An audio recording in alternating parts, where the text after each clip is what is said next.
Right, are we good? Are we live? I think we are. Hello all and welcome back to the Football Chat Live. Today we bring you Champions League action in the way of Real Madrid versus Napoli, a tussle for top of Group G, I want to say it is. Either way, going to be a really interesting game today. We've got Real Madrid who've been very good this season, but without first choice or second choice goalkeeper, could Napoli really put a bit of pressure on him? That remains to be seen, but it should be a really good game. Joined by Harry as always. Harry, you excited for this one? Yeah, I am. I think it should be a good one. Obviously, as we're heading towards the end of this Champions League group stage, points are quite crucial for both sides tonight. It's a pretty big game. I believe this group is still very undecided, so a win for either side would be huge. But yeah, overall, should be a good game. It really should. I mean, these are two sides that have played some really good football across the last year or two, so hopefully they deliver a good game. We've just watched an absolute classic of a Champions League group stage fixture, Galatasaray versus Manchester United. Man United drawing 3-3. That means they must beat Bayern Munich in the final game week and hope that the other match between Copenhagen and Galatasaray is a draw, and that is provided that Copenhagen don't beat Bayern tonight. So it's going to take a lot for United to get through now. Yeah, United in big trouble, and I mean that is. Yeah, I think you have to get the points early on. You have to get over the line before you end up with all these last game week stipulations. So for both Real and Napoli, it will be wanting to get 3 points, wanting to get home and dry to avoid any drama. Yeah, definitely so. Both of these teams, I believe Real are already through. Napoli, if they lose tonight, they face a little bit of drama in the final game week. They'd only be a point ahead of Braga if Braga beat Berlin. So it could be a really tight one at the end of this group stage, but I don't think it will. This should be a win. It should be a win tonight for Real, but Napoli should still get it done in that final match. I believe, I will just check who they play. They do play Braga, so provided they beat them, they'll be free. Yeah. Though, if they lose tonight, it does open themselves up to a little bit of drama, as you say. But if they win tonight, that is this group done. Yeah. So yeah, with that said, it's Group C, by the way. Shall we have a look at the lineups for this evening? So we'll start with Real Madrid. Of course, we are at the Estadio Santiago Bernabeu, one of the most famous stadiums in the world. And the Real Madrid team is as follows. As I mentioned, no goalkeepers for Real Madrid tonight. Kepa out with an injury. Courtois already out with an ACL injury. That means Andrei Lunin, the Ukrainian goalkeeper, takes his spot as the number one keeper for tonight. In the back four, it's captain Dani Carvajal, and then Rudiger, Alaba and Mendy. In the three, it's Valverde, Cruz and Dani Ceballos. And then in attacking midfield, obviously Jude Bellingham, and the front two of Diaz and Rodrigo. So a little bit of rotation in there. Ceballos in there, Brahim Diaz in there. Obviously Lunin, I don't think that's forced rotation more than rotation, but still interesting to see. Yeah, it's not a full strength side for Real whatsoever, but they're already through. They're wanting to get the win tonight, but it's not the worst case scenario. They don't get all 3 points. Yes, certainly. And just an interesting point as well, for any fans of La Liga in the mid-2000s, Canizares is on the bench for Real Madrid tonight. That's not the famous goalkeeper Santiago Canizares, but his son Lucas Canizares. So if Lunin was to get injured, maybe we see the return of a very, very famous name in football. As for the opposition then, the travelling side from Italy, it is Napoli, and they line up in a 4-3-3. Alex Meret between the sticks, no surprises there. He's been very solid throughout their title-winning campaign last season, and their mixed start to this new campaign. In the back four, it's captain Di Lorenzo, Rahmani, Nathan, and Juan Jesus. In the pivot, it's in the midfield three, I should say, Anguissa, Lobotka, and Piotr Zielinski. On the right, it's Politano. On the left, Kvaratskhelia, and then attacking through the middle is Giovanni Simeone. Very strong. Yeah, it's strong, but for Napoli, this is going to be a difficult game. It's been far from perfect, especially compared to the start of last year. They haven't hit the ground running, and they'll be hoping they can get something from tonight, and that'll be a big win. To head to the Bernabeu and pick up a result would be huge, but it's going to be tough. This Real side looks very, very good, and they're gonna be up for it. They'll want to get out of this group with maximum points. Napoli, I think they've had to get through. Yeah, it's going to be an interesting game. Obviously, we've got a lot of omissions tonight, either through rotation or through injury. So Vinicius, Courtois, Modric, Haritha, Balaga, Camavinga, Militao, Tchouaméni, Oliveira, Osimhen, Ostigard, all players missing from tonight's game. So it's a bit of different size for both of these teams. Overall, though, should be good. Yeah, and I think, they've still managed to pick up results in the league with a weakened side, so they'll be hoping they can do exactly the same tonight. They've dealt with the injuries really, really well, but I guess it helps when you have Jude Bellingham. You can just score goals when you need him to. Score goals for fun. Just look so elegant when he's on the football pitch. Yeah. I mean, he's played that role perfectly this season as that midfielder who just end up playing striker half the time. It's a brilliant bit of tactical innovation from Carlo Ancelotti. And yeah, if he plays like he has for the rest of the season, then I don't really see how Napoli win tonight. Real Madrid, a very, very strong team. Yeah. Welcome, by the way, Chelsea fan. Hi, Jack and Harry. I can't stay tonight. Enjoy the games, my friends. I think Real will win 2-1. See you next time.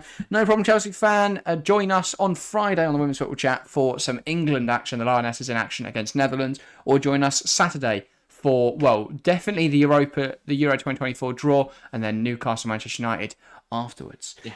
So, yeah, should be good. Draw vote is mine, says Yellowstone. We've got 6 votes in there now. 50% going the way of Real Madrid. 33% going for Napoli. 17% going for a draw. As Yellowstone says, he's gone for the draw, saying 4-4 for this game. We'll get into our predictions in a couple minutes. Anything to touch on before then? Any big players you want to talk about? As Yellowstone says, I'd love a 4-4 draw, and I think, you never know, do you? It could always be on the cards. We've got two teams who are brilliant going forward and have got some superb attacking threats. Also, we spoke about Jude. We don't need to talk about Jude Bellingham. I'll just say his name and everyone knows how good he is. But for Napoli, we know they're a bit of a threat. No Osimhen tonight, right? So, yeah. Well, just a question here. I was talking about this actually the other day with a mate. Is Jude Bellingham the best player in the world right now? Because he was arguing he is, and I was arguing he isn't. Who would you say is then? I would say either John Stones, but he's currently injured. So we ruled that one out. And then I'd say Rodri. Because I think people focus way too much on attacking players. But if you look at the reasons Man City have lost games this season, it's been because of those two players. Yeah. Whereas they could replace Haaland with another player. And while it may not be the same level of output, I think you would still be all right. I think Bellingham's very good, and I think he will be the best player in the world over Mbappe and Haaland. Yeah. I think those two, while very, very good, especially in the case of Mbappe, does have quiet games. Whereas I don't remember the last time I watched Jude Bellingham and thought he's had a bad game. And the problem with Haaland's problem is that he never gets to any major international tournaments. Oh, exactly. Again, the Euro 24, Norway aren't there. Well, exactly that. So, yeah. I can't see... I think that Jude Bellingham will be the next winner of the Ballon d'Or.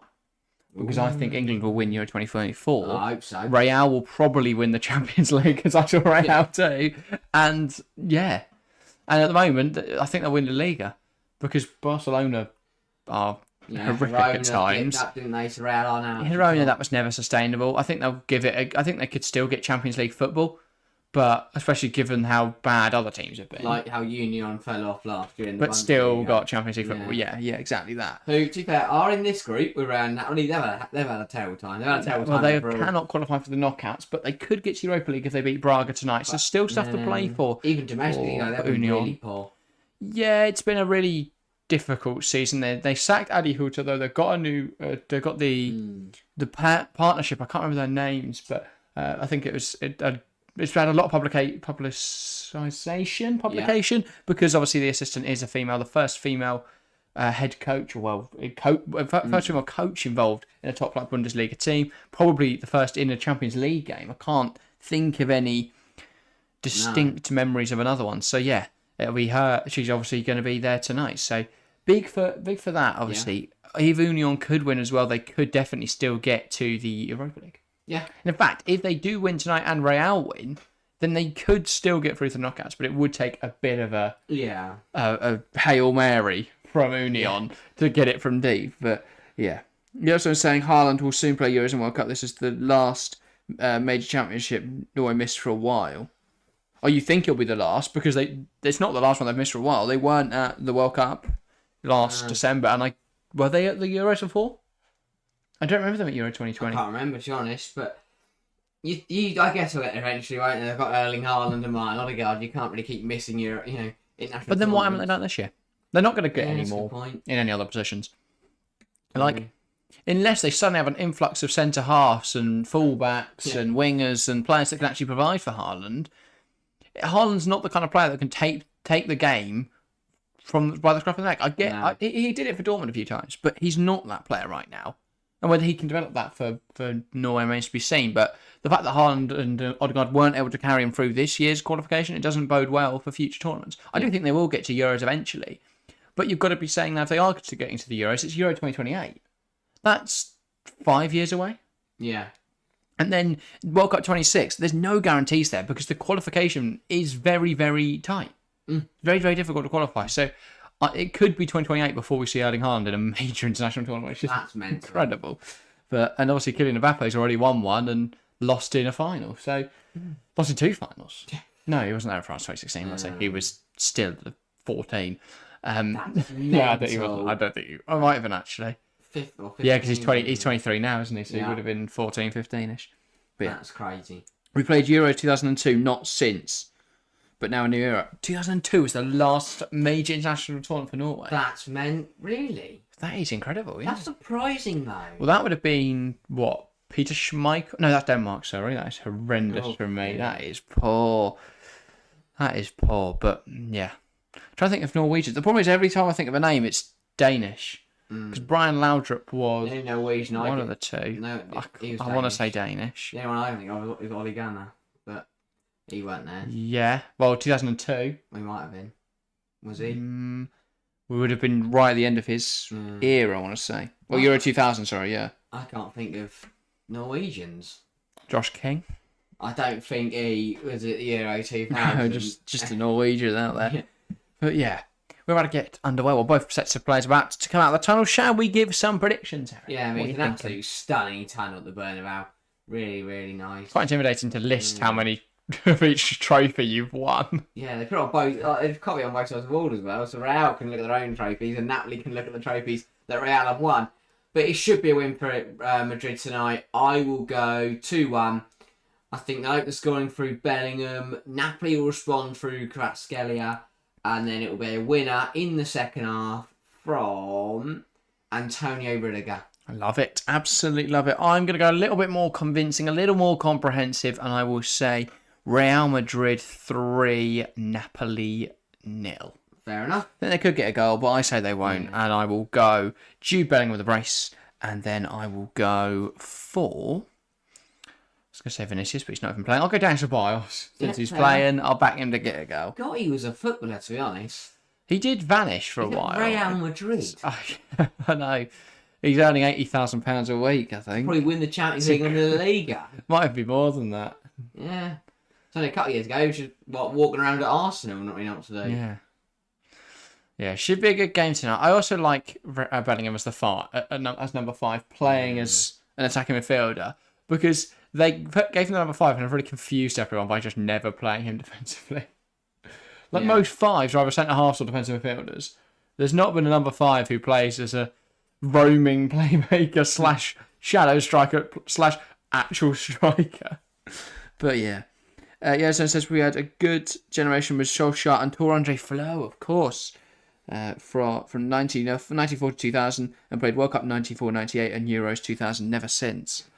Wow. Well, 2026 World Cup's the year. I don't know if it is. How many teams? Oh, I guess it's extended, isn't it now? So it's 48, so I think Europe gets 24. I mean, if Norway are in the top 20, surely Albania. They're not in the Euros, which is a 2014 tournament. Oh yeah. So in theory, it should just be the same all over again. Albania, I don't get this.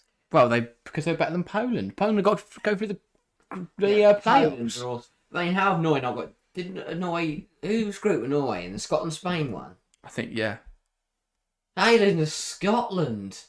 But also, how are they not in a qualification thing? Yeah, in a playoff. But yeah, should be a good game tonight. Looking forward to this one. Obviously, do join us on Saturday to find out who everyone draws in the Euro 2024. Dan's on the bench for Real Madrid. Didn't realise he was still playing. It's not even Luca, because Luke was a goalkeeper. It's Enzo Zidane, the middle midfielder. Son? Yes, his other son. All right, well, Luca. He sold Luca. He sold him? Yeah, when he was in charge. Do you not remember that? He sold his kid. No. That's quality. It's like your shit. Yeah, mate. Off the Deportivo Alaves with you. And then he went to another son, your kid, you could stay. And now Carlo won't sell him in the fear that Zidane's going to come and buy him. Yeah, exactly that. But yeah, referee tonight, Francois Letexier. I just want to see some goals. Just want to see some, have a good game. Yeah. I mean, we should see. It should be a fun one. Bernabeu's buzzing, great stadium, incredible atmosphere. Yeah, this is quite a fun little Napoli team. Don't know who Nathan is. He was the centre half they signed to replace Kim. Why is Juan Jesus now at left back as well? A bit of fun, isn't it? Yeah. Yeah. I love how they've still got like Zielinski who's rolling around like 5 years ago. Contract expires at the end of the season. Piotr Zielinski. Will he still be at Napoli? Remains to be seen. Finally moved to the Premier League. Didn't he? Who's Napoli manager? It wasn't Gattuso. It was. I said Gattuso got sacked. No, it was. So obviously Spalletti left to do the Italian national team job. Then came in Rudy Garcia. Was he rubbish or was he still there? Was it Rudy Garcia who came in next? Or is he in there now? Yeah, no, I think he came in He was in there after a terrible job at Lyon, so I don't know what they were thinking there. Yeah. And then, well, not a terrible job. We're underway, by the way, for tonight's game. Napoli getting us started. But now it's Walter Materazzi, who people may be familiar with as the former Watford manager. No. So doesn't bode well at all. No, I think as soon as you go to Watford, you ruin your career. He's still been a good manager in the top flight of Italy. Yeah, as soon as you go to Watford, you just stop. Yeah. Piotr Zielinski tries to play it quickly into Zambo Anguissa, but it's one back at the field now by Real Madrid. Here's Jude Bellingham looking to take on Stanislav Lobotka. Now Bellingham again after he played a 1-2 with Rodrigo, Ferland Mendy. Back from injury, Ferland Mendy, good to see him back. Toni Kroos, that is a lovely ball to Dani Carvajal, but Carvajal can't quite get there. Carvajal sprinted forward expecting that ball in behind him, slightly behind him, and he wasn't going to recover to it. Yeah, Dani Carvajal lacking the ability that maybe he used to. Definitely, yeah. Come back and get on that. But yeah.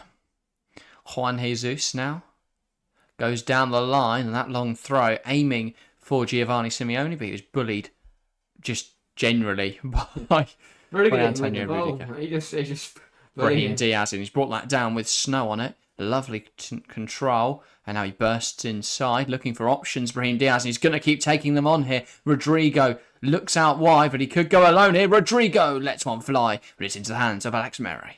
Yeah, good start from Real, starting fast, playing some nice stuff.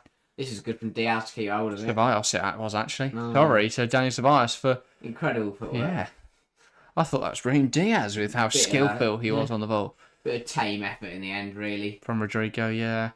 A low effort, rifling it towards the bottom corner. But Alex Meret had it covered. Piotr Zielinski gets a touch on that, but it's not quite come off. And then absolutely nobody fancied contesting that ball in the midfield there for either side. Now with Kvaratskhelia.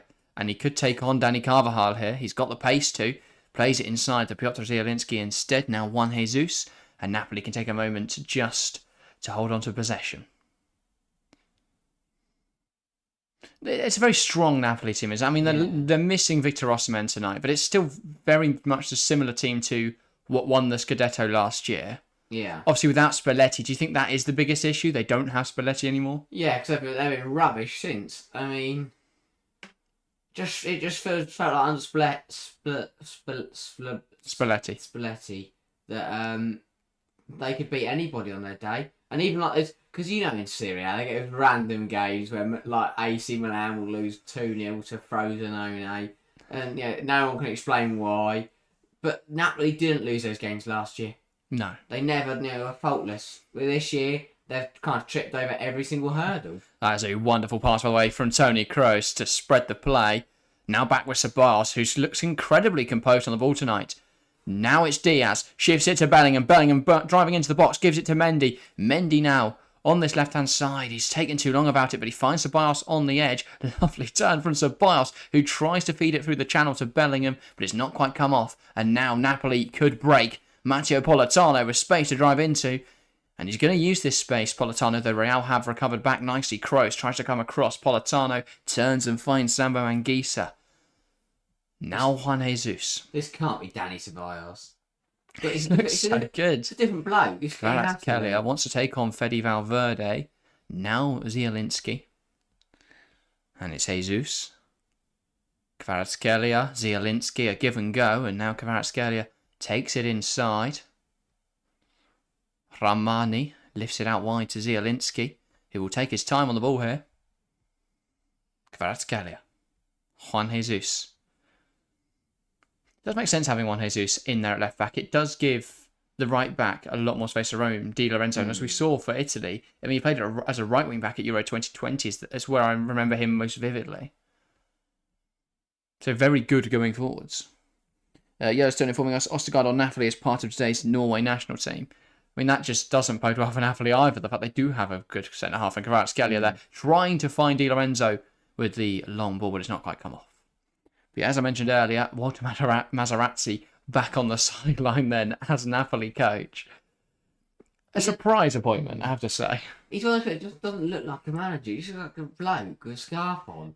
I'll tell you what he looks like. He looks like a director of football. Yeah. He looks like your proper cigar-smoking, Italian job-esque director of football. He gets a bit of business over the line, but he has had a couple dodgy deals back in the day with Turkey or something like that. The Italian FA about. Yeah.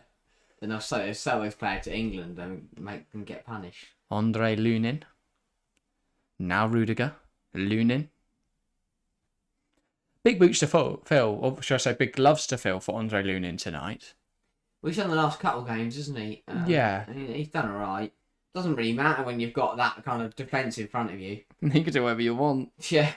1-0 Benfica, by the way. We will keep tabs on other games this evening. 1-0 Benfica against Inter. Obviously, that doesn't really matter. Inter and Sociedad already through in that group. But Benfica fighting with Salzburg for Europa League qualification. Yeah, Benfica gave a good go at the Champions League last year. Got through to the knockouts. Not this year, though. That's a shame. Oh, Jude Bellingham there.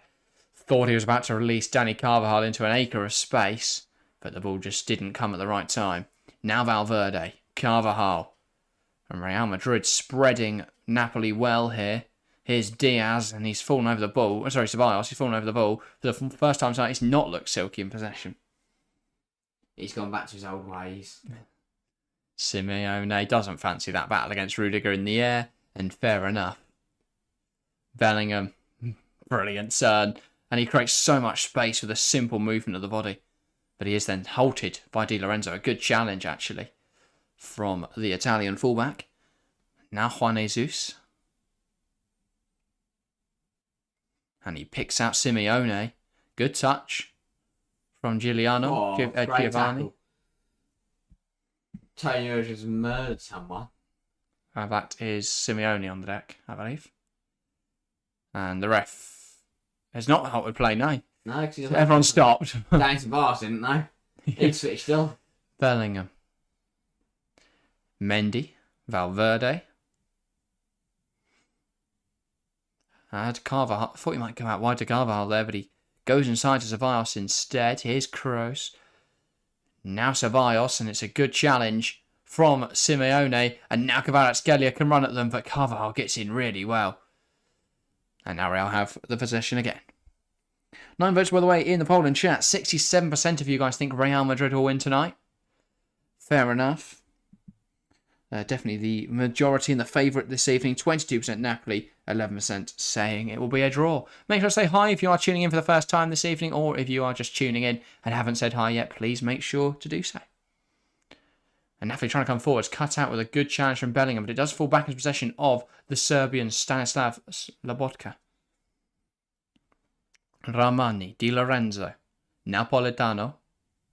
And he looks like he might take on Madrid, but he goes back instead to Ramani. The Kosovan.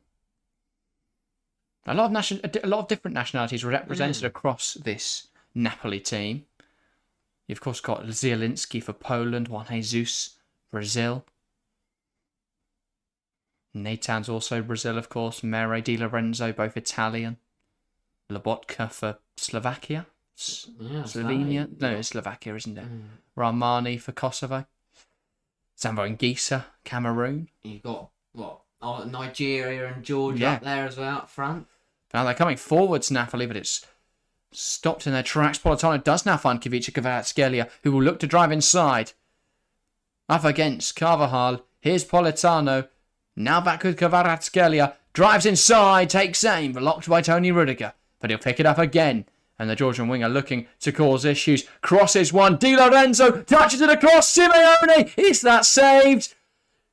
I think it is. No, it isn't. It will stand. Real Madrid 0. Napoli 1. Giovanni Simeone bundling it home, I believe. No idea who that's come off there. No idea who's got this goal. But it was lovely play from Kavica Kvaratskhelia, lobbing it across the box. Di Lorenzo then poked it back inside, and it is Giovanni Simeone who scored for Napoli. And the questions have got to be asked of Andre Lunin. I mean, well, and all of Real Madrid. Yeah, it was really weird. Di Lorenzo did well to keep it alive, and it must have crossed the line by mere margins, because to me that looked like a good save, but clearly the goal line technology telling the referee that did cross the line. We have a look here. Oh, yeah, it's going to be close, but look, I mean, if they dive back technology over our eyes in full speed. That, I think it does cross. Yeah, definitely. I tell you what, it's close. It's close though. Yeah. I think Lunin's very unlucky. He makes a good save there. Yeah. It's just unfortunate for him that the ball's already crossed or hits in the face as well. So how quickly will Madrid respond? 1 goal down now. Not that it matters much. They are qualified either way, but this could have a bearing on top of the group. They are coming forwards now, Madrid, as they look to hit them quickly. Brahim Diaz, here's Rodrigo.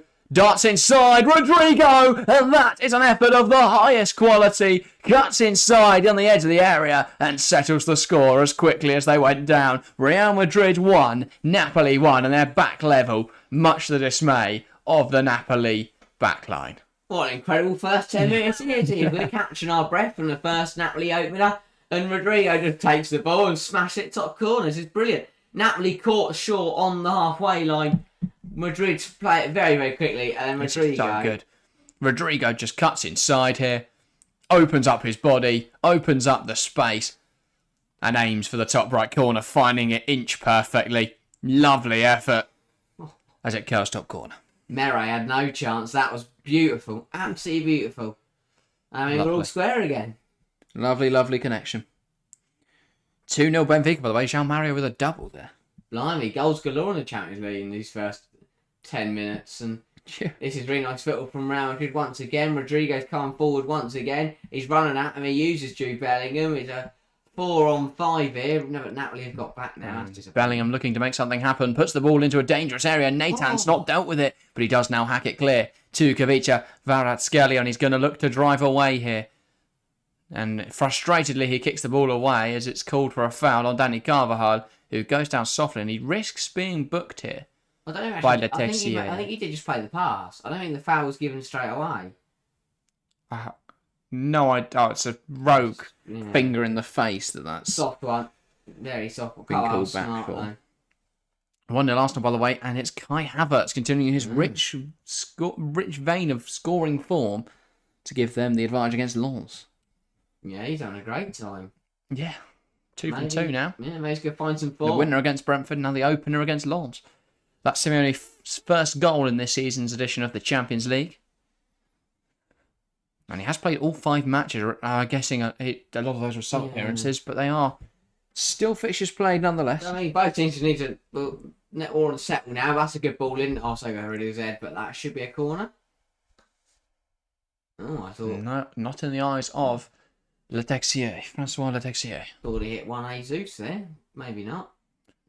Rodrigo, that's his 3rd goal in 5 matches. BT just sorting through their graphics now. There wasn't enough time between the goals. No. End-to-end stuff, quite literally. Yeah. It's interesting. I'm not sure what the situation is with Osimhen. I know obviously there was a bit of controversy surrounding him and Napoli earlier in the year over a weird bit of...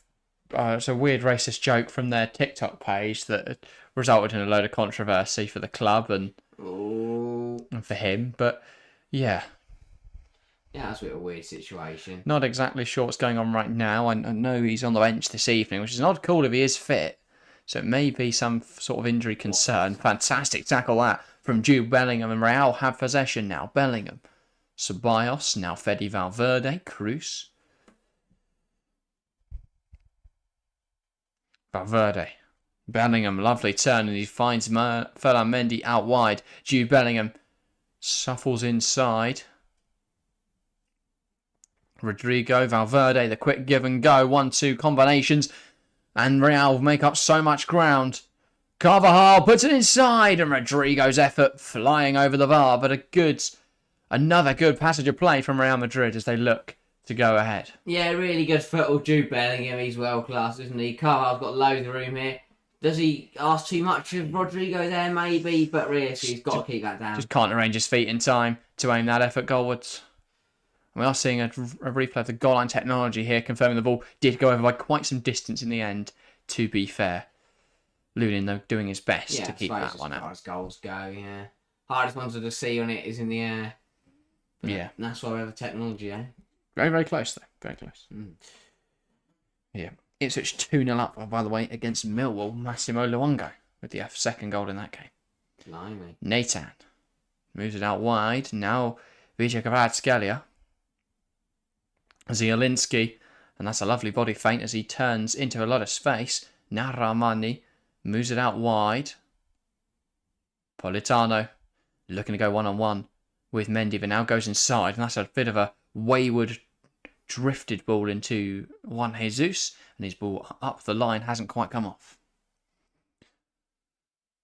And so Real Madrid with possession once more.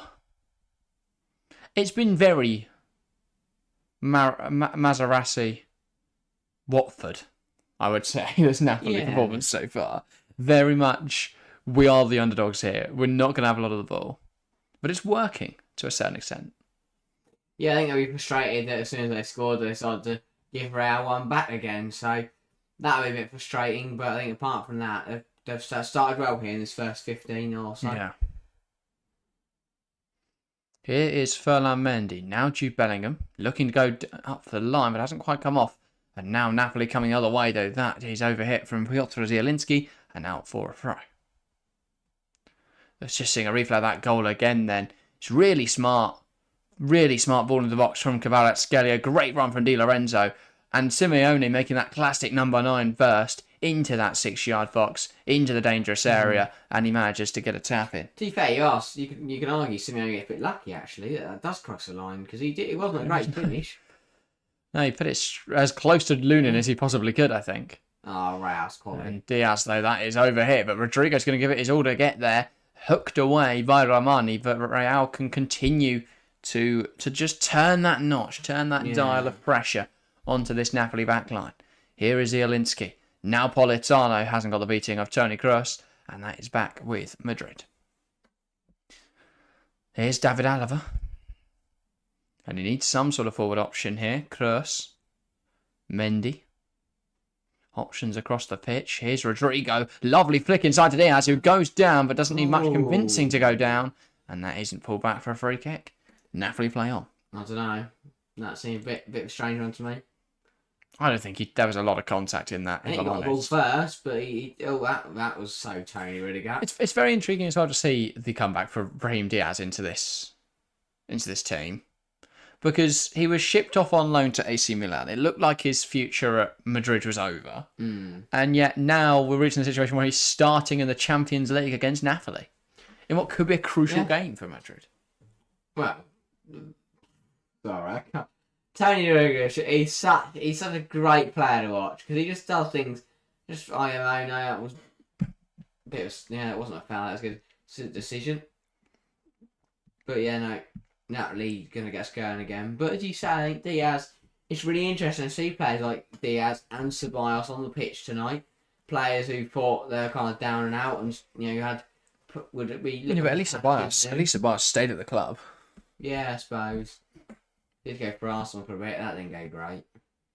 Yeah, it does almost look like a 4-4-2 or 4-1-3-2 tonight for Madrid. So Barca's playing very far out on this right-hand side. Kroos is playing as a defensive midfielder and Bellingham on the left.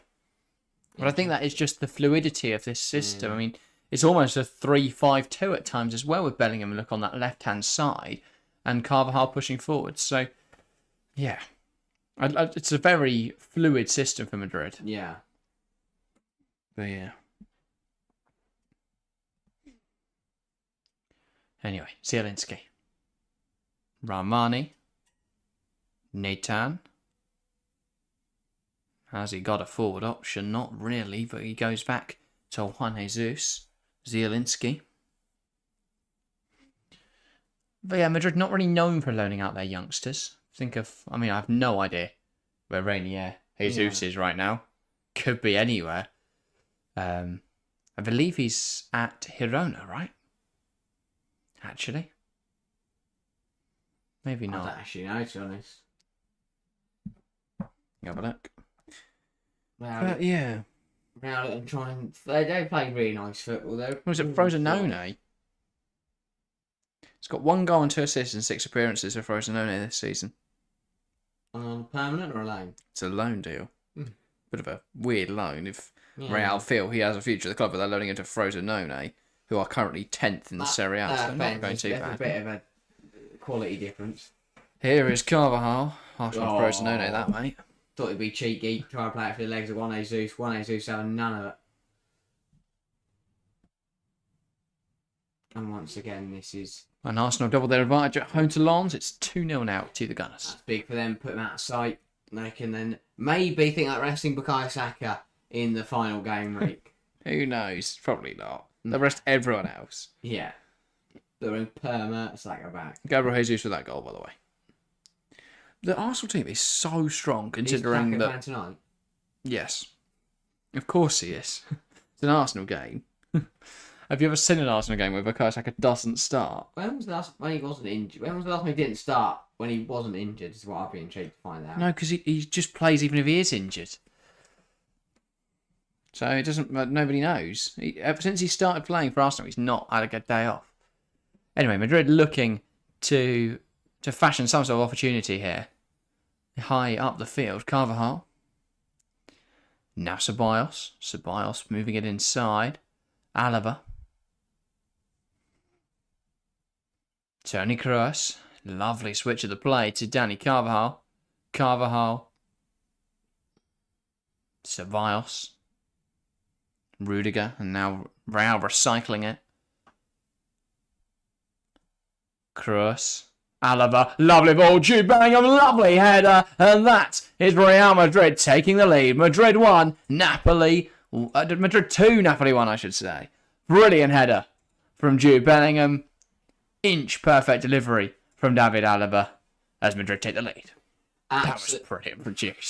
Absolutely sublime. What a ball through that is, and you know as soon as that ball came over and Jude Bellingham was completely outmarked for some reason, it was going to go. And it's really good football from Real again. Bellingham here just peels away. This is stupendous from David Alaba. A real left back cross, and that is a lovely header from Jude Bellingham. Real Madrid 2. Napoli 1. That's what happens when you don't mark Jude Bellingham. He scores. Who would have thought, eh? Yeah. Really good header. Real deserve to lead. Again, Mere stands no chance. It's an archetypal striker effort, that, from Jude Bellingham. And I think that really says a lot about the position and the role he plays in this Madrid side. I mean, I've never seen a midfielder with the ability to nod a header over the goalkeeper, the nuance which he does. It's sublime.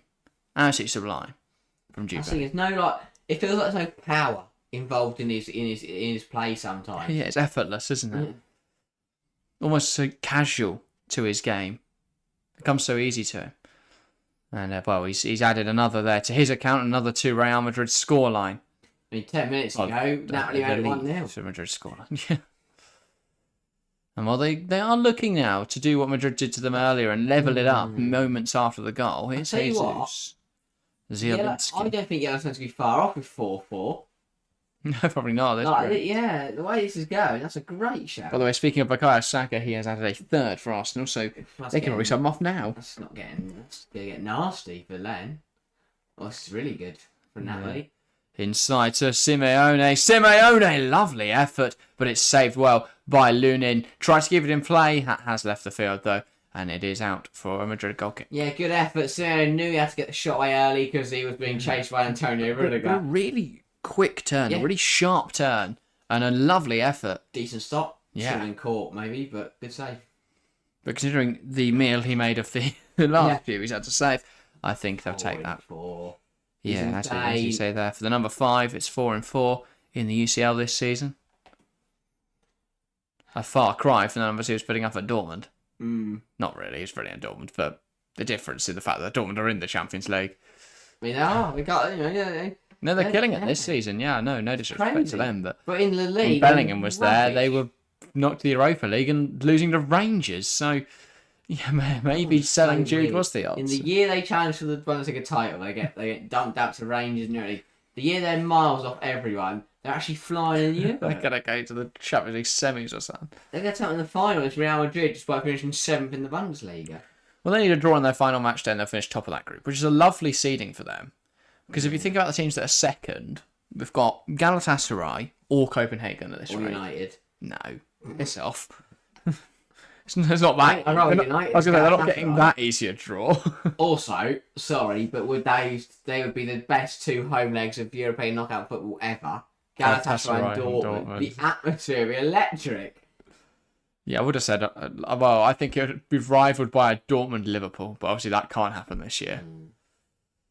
Politano, ball in, and that's the thing over. Is, though, Galatasaray I feel like Dortmund and Galatasaray just maybe more aggressive, but maybe that's because we're English and Liverpool, we watch Liverpool play every week. I just think the atmosphere is phenomenal. It doesn't have to be aggressive to be a good atmosphere. To get up for the Champions League. I guess it could be aggressive. When you're hearing You'll Never Walk Alone. Yeah, I know. I guess it could be aggressive if you don't speak, because we don't speak German or Turkish. It's quite intimidating. And yeah, I would agree with you there. And I guess if you can't understand You'll Never Walk Alone, that's probably pretty scary. Yeah. Just looking at the other pot 2 seeded sides. Yeah. So second in the group teams, PSV Eindhoven, Napoli, as it stands, into Milan, which is an intriguing one. Obviously, Inter and Sociedad, while they've not got anything to fight for in terms of they're both through, could be a huge difference there for seeding. Lazio, as at the moment, that is subject to change in the final game week. PSG, I think we're going to be in for one of the best Champions League knockout stages, which would be a lovely way to end the Zurich format. Yeah. Obviously, next season we move to the 36-team Champions League That'd group. Be fun. Leipzig and Porto, the other 2 teams, by the way, as at the moment. Decent teams, but obviously, they're favourable draws. 4-0 Arsenal as well. Blimey. So Lons really that's getting not doing really anything. And that's Gabriel Martinelli with that nice goal. Spot. Watching back at Jude Bellingham goal, really nice. Just lifted in. Brilliant header. And he was always did some kind of dance like it. No, approaching the half-hour mark. It's been a good start to this game. Ryan Sheen, welcome to the stream. I don't know how long that message has been in there. I haven't noticed it. Apologies if it's been a while, but fantastic to see you, Ryan Sheen. As I said, already jumping over the brilliant and you. I'm great, Ryan. Fantastic to see you, mate. And yeah. Like the eagerness. How you doing, Robert? How you doing, mate? Yeah.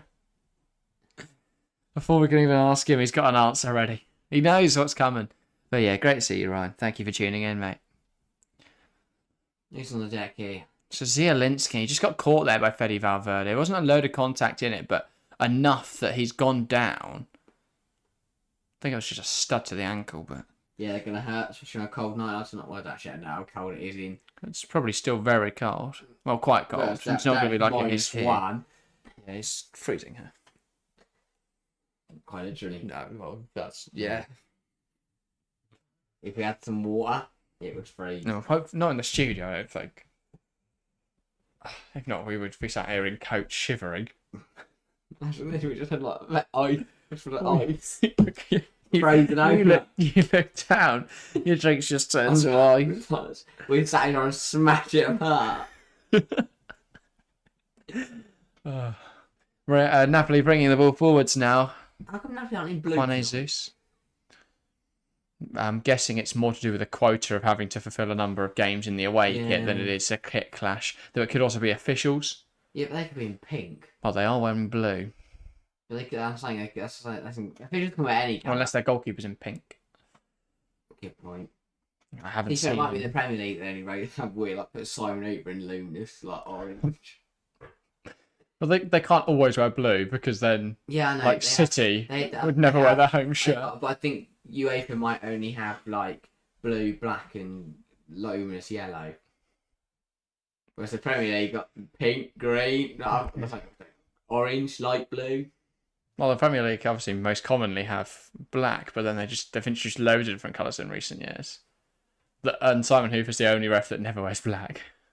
Yeah, When we did that referee tier I've never list, seen him wear and we had them all in there, black, He's there black in yeah. orange shirt. Yeah, really stood out. Here's Di Lorenzo. Now Zambo Anguissa. Di Lorenzo, ball inside to Stanislav Lobotka. Now Ramani.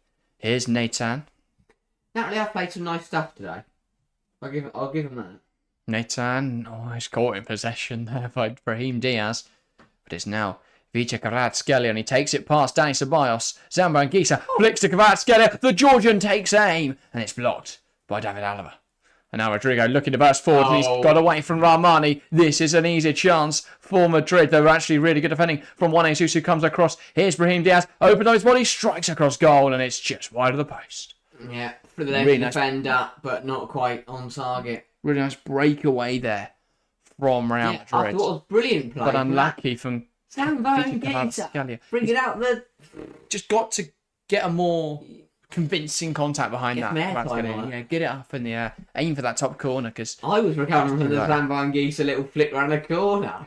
That was magical. never did that at Fulham, did he? No one's ever done that in a Fulham shirt. Apart from Willian, because he's bloody Yeah. class. But, I mean, that was really good football from Napoli. Lost the ball, though. Real nearly punished. But half an hour gone, both sides playing some very, very good football. See 3 goals already in this game is pretty strong as well. Yeah. And Napoli's trying to build from the back again. And this is good football. And Di Lorenzo's on a charge. That ball has gone out. Is there a good free kick? No, he's going to throw. On schedule to 4-4, says Yellowstone. Yeah. Certainly is. If it is 4-4, I will question if you're like a what's it ridiculous scene? Psychic, time traveller. Yeah, psychic. Could be either of those. But probably time travel would make more sense. All those people who see into the future.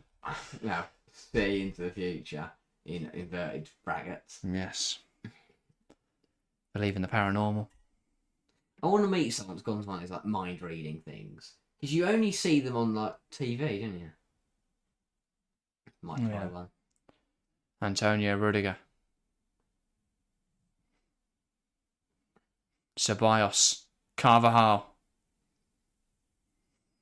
Diaz into Carvajal, and it takes a touch off Juan Jesus, and it's out Big for a touch. Madrid corner. Yeah, big touch. Just prodded it away from the right back. If not Carl, I was like to whip that in. I'm sure Jude Bellingham was waiting again, ready to head one home.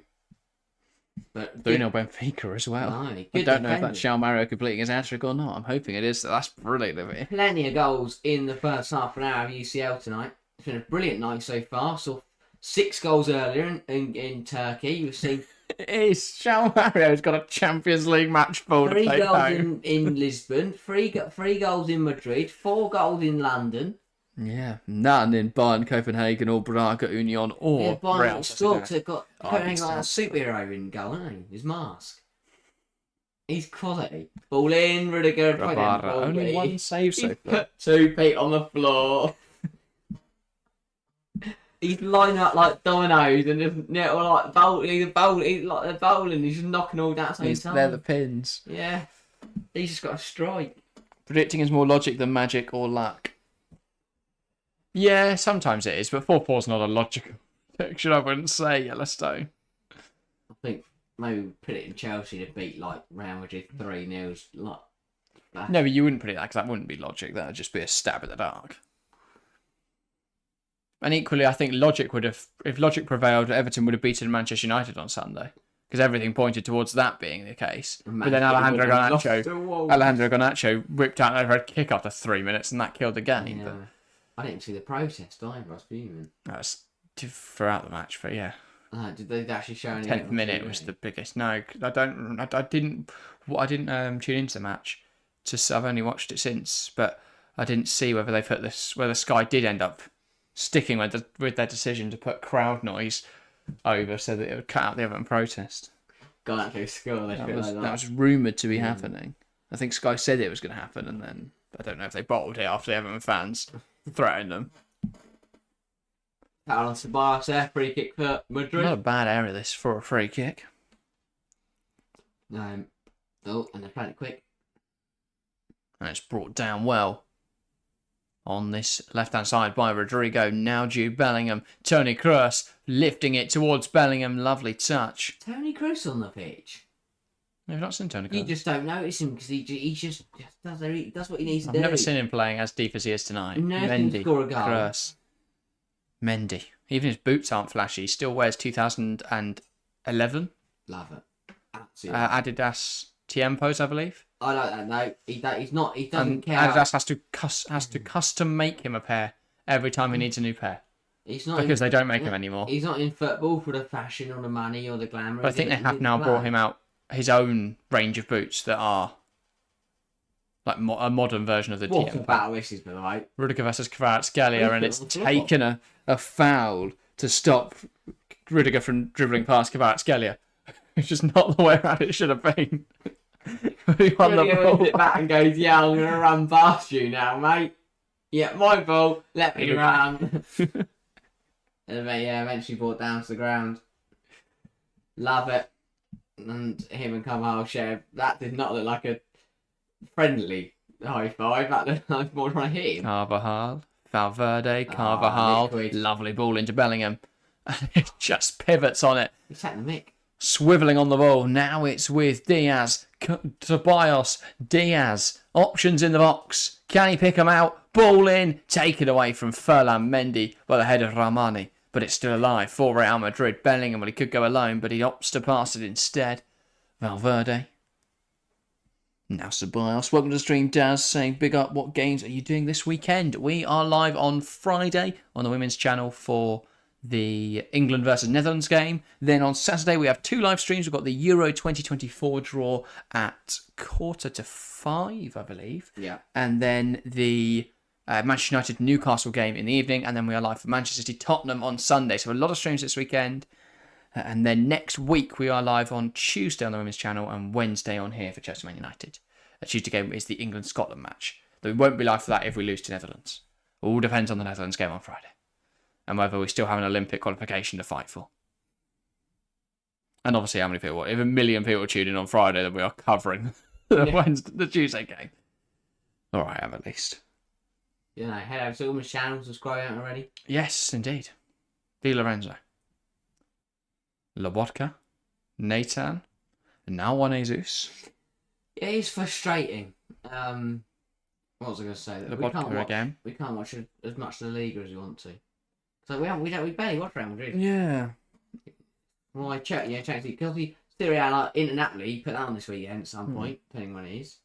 You can watch that all the time. Even if the game is 15 minutes. It's not into Napoli, is it? Yeah. That's can't there. Well, I might have. I thought it was Juventus Napoli on Friday night. Oh, so It might be into. Oh no, I think it might be into Napoli actually. That's on Friday night. On reflection. Right, that's harsh. Napoli playing now. No, it can't be then. Yeah. Yeah, that is Sunday. I think it might be. It must be next Friday. Cool. It's Juventus Napoli next Friday. Ah. That's where I'm getting mixed up. Are we live for or something? No, I just remembered it. I think when we were still covering games like the Serie A and the Bundesliga, I think I noted it down. Game kind of just taking a lull at the moment. We get to second sort of end. Yeah. Both teams probably trying to get their breath back. It's been a very fast first 37 minutes. That's been good though. Thanks everyone that's tuned in so far, by the way. Yeah. And anyone that hasn't said hi in chat, please make sure to do so. Thanks Yellowstone. Thanks Daz. Chelsea fan as well earlier. Ryan Joe. Yeah. Thank you for tuning in, guys. Here is Antonio Rudiger. And Carvajal looking for that ball over the top, but it's not come for him. The Barnes tries to turn quickly there. And also not come off. Fede Valverde. Oh. And that's also not come off. Napoli coming forwards. And Juan Jesus here. Channeling is in at Antonio Rudiger and going for a drive. Oh, sorry, Nathan. Oh, no, and he's not won a corner. I think it's a terrible decision. So does Nathan. I think that's a corner. He's going ballistic at the referee with complaints and the classic Italian Why is that decision not going my way? He's adopted Now we're going to watch that already. Bellingham A little pivot highlights turn. reel I'm sure from Steve his Man is going best mental turns right of now. the evening. He's probably saying, "Oh, back in my day, I did that. If I did it now, I'd pop me knees." And Jonathan Pearce has to laugh at him. Pretend he finds Stephen Manningham funny. Equally, Or probably Jonathan Pearce probably encourages it, going, he'd have started it by going something like, "Oh, you'd have done that back in your day, wouldn't you, Steve?" you know, Mental that man's played for Real Madrid, by the way. Real just passing around their own penalty area now because they can, but it hasn't been pressed out of play here by now. to be fair, Jonathan Pearce probably lucky he didn't have to go to Turkey with Rio Ferdinand and Robbie Sarri. Yeah, I was going to say, all the United fans they could find. Politano, Zambo Anguissa, now Lobotka. Yeah, that is why, of course, the Manchester United-Newcastle game is the late kick-off due to this game. There was a bit of concern, given the quality of the pitch in Turkey, that they may have to suspend the match, and that would have led to the Newcastle United game being Is it delayed. 5:30 or 8 o'clock?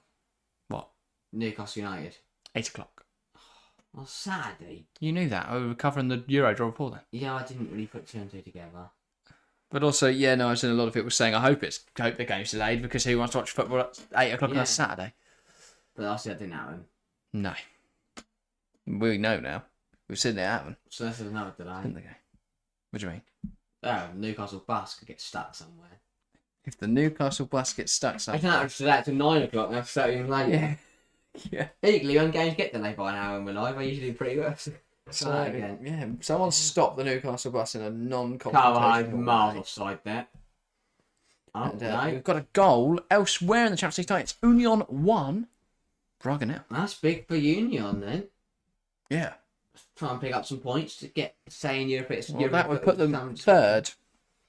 Meaning that if they win in their final match day against Real Madrid and Napoli lose to Braga, they would qualify for the knockouts. They've got equally, if they win tonight, they've got to hope Braga lose next week and then they're into the Europa League.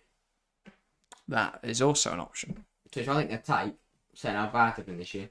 Well, yeah. I reckon they would. Someone's on the deck over there, by the way. Is it Jude Bellingham? I think it is. For Real Madrid. I hope he's alright. For everyone associated with Real Madrid and England, we are praying that he is absolutely fine. And the ref is just going to go check on it. Oh, he's back up to his feet. He does not look good at all. No. He's Spring- wincing through the spring pain. He off tries to mate. soldier on, but it seems futile to try and continue given how much agony he seems to be in. But he's keeping going as he's hobbled back into the penalty area now to help defend this corner. Doesn't look like he's in a great way though. Napoli corner. Ball in. Headed away. Politano tries to meet it with a volley. But Sabas prods it away. Lobotka. Now, Juan Jesus, Lobotka. Yeah, Napoli, if they can find an equaliser before the end of the half, that would be pretty big. That's a good ball over the top. That's a great header though from Alaba. Kane not scoring today, asked Yellowstone. Well, seemingly not yet, but Okay, now Superman in Gulf Copenhagen, he's stopping them all. I did see someone say, obviously, that Bellingham and Kane are having 10 out of 10 seasons. And then it's like, and this does look like it will be the end of Bellingham's evening, by the way, or at least some treatment. But, and it was like Sunday the 14th of July, and underneath, Real Madrid, France 2, England 0, Mbappe in a minute, and then like Bellingham red, 62nd minute, Kane pen missed, 34th minute. And it's like, despite these 10 out of 10 seasons, we'll still find a way to lose. But yeah. Will England win the Euros? Who knows? Yeah, Bellingham's actually off the ball. He was jogging backwards and just tripped over himself. And Hosselu is warming up to take its place now. If I could think of a downgrade of any variety, that is probably one of the biggest. Whoa. We do not stand for Hosselu's slander I on like this I coverage. think he's a good player, but compared to Jude Bellingham, I suppose he'll still do a shift, won't he? He's not like... He's got 20 goals in the league last season, mate. He's brilliant. Electric. Not Jude Bellingham, though, is he? Oh, I've asked you which one do you want to play for England. Jude, isn't it? But Stick off to do it. still be nice to Hossa, though. I'd bring Jude, yeah. You'd think they'd bring Jude off just as precaution. 16 goals in the Liga last season, but 5 already this season. He's He cooking. doesn't like too much movement from the bench, so maybe that's going to see him back on.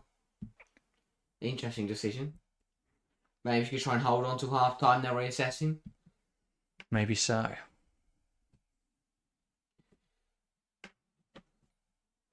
To be fair, we do only have a minute left of this first 45. Lobotka, Politano moves it out wide. Di Lorenzo down the heap, caught there by Toni Kroos. And now the ball slid through to Di Lorenzo, and he's claiming something, and so is Maserazzi, but doesn't seem like anything's going to get given. Yeah, I think it was Politano who hit. Yeah, Politano who hit. Good, absolutely clobbered. Kroos just caught him, yeah. Not very happy on Napoli. Let's go chat with Toni Kroos saying, mate, you can't do that again. Let's just go around chatting people up. Yeah. Next time's asking for a card. That bloke's not been happy with any decisions today. Permanently annoyed. And Zielinski's over this corner. Can Napoli strike back late in this first half? Ball in over everyone. Kvaratskhelia will pick up the pieces though. And he's up against Jude Bellingham here, which is not an encounter you would back him to win. 5-0 Arsenal as well, by the way. Wow. Vicha Kvaratskhelia, now Zambo Anguissa. And he's lost possession. A poor touch from Anguissa. A lot more befitting of his Fulham days. Bellingham's gone down softly there, and I think rightfully Napoli players are a little bit frustrated by that. But yeah, 5th for Arsenal, it's Martin Odegaard, a 5th different scorer, I believe, for Arsenal as well. Impressive evening for the Gunners. Definitely so. Excuse me. It's certainly not a reflection of this game, how much we're both yawning. No. It's been a good match. It's Very so far, Valverde. yeah, near breather. Well, the first half an hour was very, very fast, but I'm expecting the same that second half. Both teams going to count the blocks. So as it stands, Real Madrid top of the group, 15 points, 7 for Napoli second. There'll be 3 points over Union Berlin in third. And then bottom of the group, Braga on 3. Obviously, Union would need to make up a -2 goal difference in the final match day and hope many other factors go their way. Zielinski, and that shot deflected and dipping, but it does hit the top of the net. Yeah, tell you what, Lunin was worried about that one. And rightfully so. If that doesn't deflect, I think that would have troubled him. Because that little deflection just taking it. Zielinski puts the ball in, headed away by Antonio Rudiger, and it's not come off for Napoli, and Madrid will look to come the other way. Ceballos, Kroos.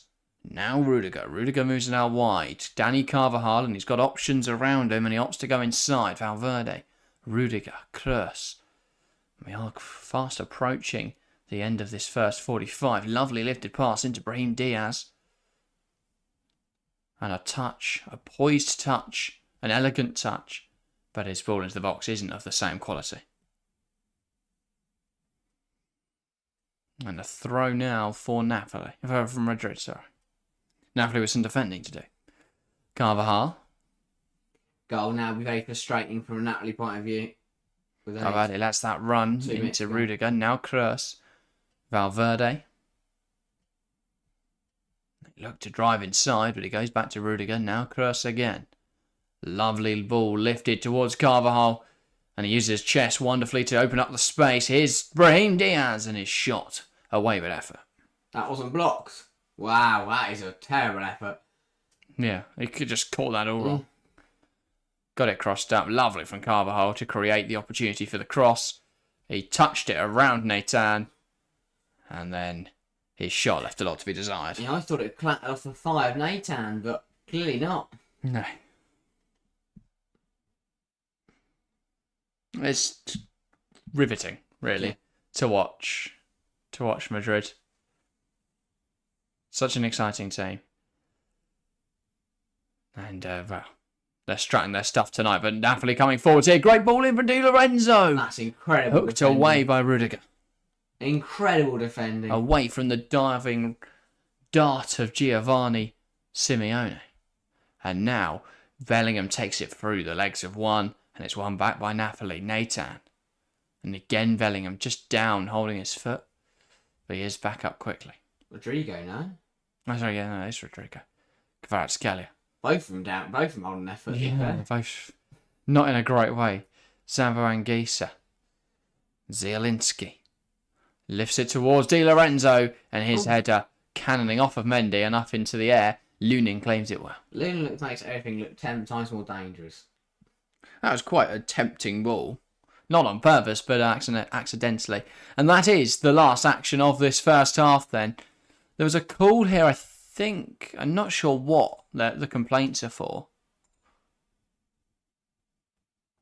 No idea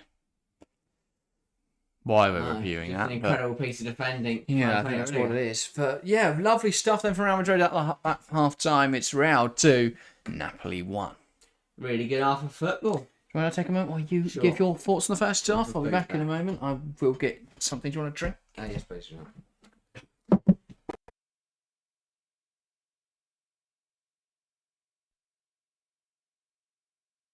People chatting, we want to see goals. We don't want to sit and watch a 0-0 50 minutes. We want to see a fast start. That's exactly what we got. 2 goals within 11 minutes and within a minute of each other. Napoli put themselves 1 up in the 10th and Real responding 30 seconds after that in the 11th. And it was a very, very encouraging start and it was a really enjoyable watch. I think really well worked goal from Napoli in those opening minutes. Confirmed by goal line technology to have crossed the line, bundled home by what's his name? Simeone, sorry. Bit fortunate, but I did cross the line. Lunin a bit unlucky to not keep it out, and Napoli deserved the lead. But straight from that kickoff, brilliant response from Real Madrid. Brilliant, really, really good football down the left-hand side. Rodrigo cuts in, smashes it top corner. Brilliant, brilliant goal. Really, really good finish from Real Madrid's Brazilian forward, and and with as quick as they went 1-0 down, they ended up 1-0 up. So they did really well to respond from that as quickly as they did, and then the game carried on from there. And then it was again a lovely, lovely goal from Jude Bellingham. 10 minutes later, Alaba rolling back the years, trying to play left back for Bayern Munich with the ball he put into the box, and if you leave Jude Bellingham unmarked, he's gonna head the ball home. And Napoli learnt that lesson very, very quickly, and it was a really good header. Mere stood no chance for that goal or the Rodrigo goal. Move the table. But it's been really good stuff from Real Madrid. They deserve to be in the lead, but I don't think Napoli can be too disheartened with themselves. They've done pretty well. And I think they're still in this game. They're still giving it a good go, and they're going to keep battling to the end. But yeah, let me know what you think. Let me get in the live chat. Let me know what you think of that first half, because for me personally, I enjoyed it. But yeah, let me know how you felt. How you think the game's going to go? What's going to happen from here on in? Because I think we're in for a good 45 minutes. Napoli would like a point at least. A point would be enough to confirm themselves through to the knockouts. Real Madrid are already through, but they're hoping to take maximum points from the group stages. This would leave them on 15 from a possible 15 with 1 game week to go. For Napoli, they've got Braga in 3 weeks' time, so if they do happen to lose tonight, I'm sure they will not be too worried, as they know they can get the 3 points across the line against Braga, but obviously there's always a risk. So they won't want to leave it too late. But, I think this could be a very, very interesting second half. Napoli, as I said, will want that point. There's only 1 goal between the 2 sides. So I think they'll definitely go for it towards the end of the game. And Real, they're playing really nice stuff. I'm sure they'll continue to do that. I'm sure they'll continue to cause Napoli's defence problems. And I'm expecting at least 1 or 2 goals more when you have Jude Bellingham on the pitch. he's always bound to score more than one goal. He's already got one today. And that being said, he did spend the last 5-10 minutes of that half hobbling around, a problem with his with his ankle. It seems he was jogging backwards, just kind of tripped over himself, but he's done some damage to his right ankle. So I'm sure at half time the Madrid physios will be having a look at him, seeing whether he's fit to continue, seeing whether it's worth the risk. They are winning the game, so could they take a gamble and not sub him off and keep him rested? Don't risk his injury even more. I'm sure they will at some point. But I think that realistically they're winning the game. It would make sense to bring him off. It really would. And there's just no need to risk him. There's no need to risk him. They're already qualified. They're already winning this game. I think saying he's been hobbling around a lot, I think it would probably make more sense to sub him off and just rest him, because you've still got the amount of injuries they've got at the moment. They don't need to risk another one. So I think that they'll be hoping that they can avoid him getting injured. So I would just bring him off, not risk any more future problems, as they need to keep as many footballers as they can, because at this rate they're all dropping like flies. But hopefully more of the same in the second half. I enjoyed that action. I'm hoping that we get something similar, because that was quite. And I like these Champions League games. They're quite fun to watch. They're quite enjoyable, and hopefully that can continue into the second half. But we've seen a lot of goals. I'm sure we'll run through the scores in a moment or two's time. What do you say that? Moment or two's time? I suppose it is, isn't it? Plural moments. But there's been a lot of goals, a lot of action. It's been thoroughly enjoyable. A lot of teams still undecided. Thank you very much. Going to the last game week, I think that does make it interesting, because, to be completely honest, we've got quite a few groups that are already decided in this year's Champions League games, which is a bit disappointing, to be honest, because it means there's nothing to fight for. And I don't. What's the point in the last match week? There's nothing to fight for. You look at it. Bayern already through, Real already through, Sociedad and Inter already through, Atletico Madrid already through, Arsenal already through, City already through. So many teams are getting through. With still one game week to go, I think we could be in for a bit of a dull game week. So let's enjoy this game. Equally, teams could rest and it could be goals galore. So either way, I think we could be in for some fun. But yeah, just watching at the goals now. This was a really good finish from Rodrigo. I mean, Mere he has to stand still and observe it, because what else can he do? Brilliant run from Ceballos. Rodrigo cuts in, and it's world class. That's what it is. It's world class, because he's a world class footballer. One Jesus with 2-1 at Bellingham. Zielinski is stunned. And despite the rogue tackle from Lobotka, I couldn't deny him. And this is brilliant. You can't leave Jude Bellingham unmarked. And David Alaba, take a bow, mate. That was a quality ball in.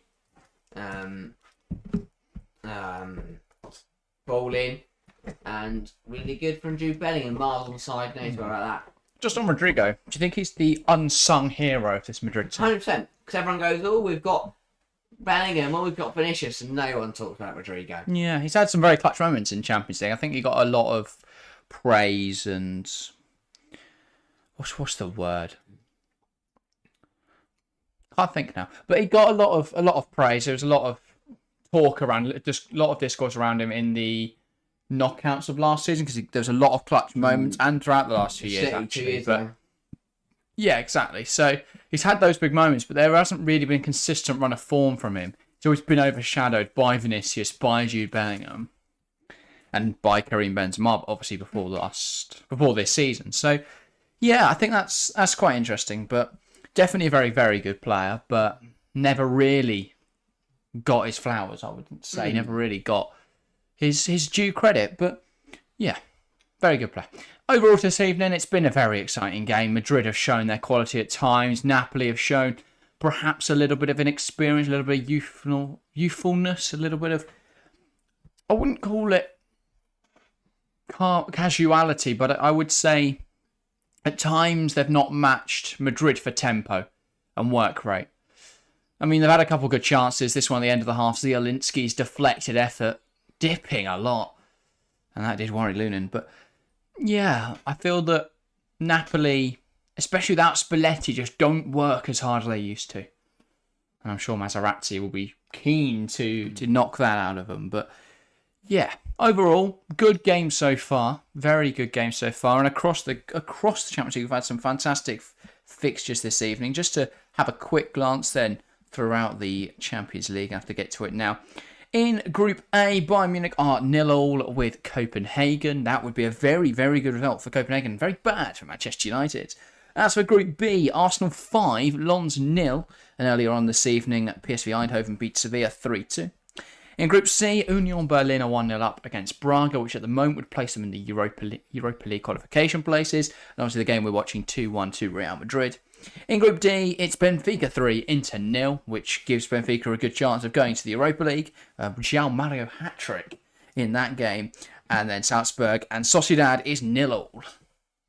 But a good night of challenging action. Only 2 0-0s is pretty impressive. I mean, we're looking at Group B, both games this evening containing 5 goals. Arsenal. If they keep that up for the rest of the game, it's going to be 10-0.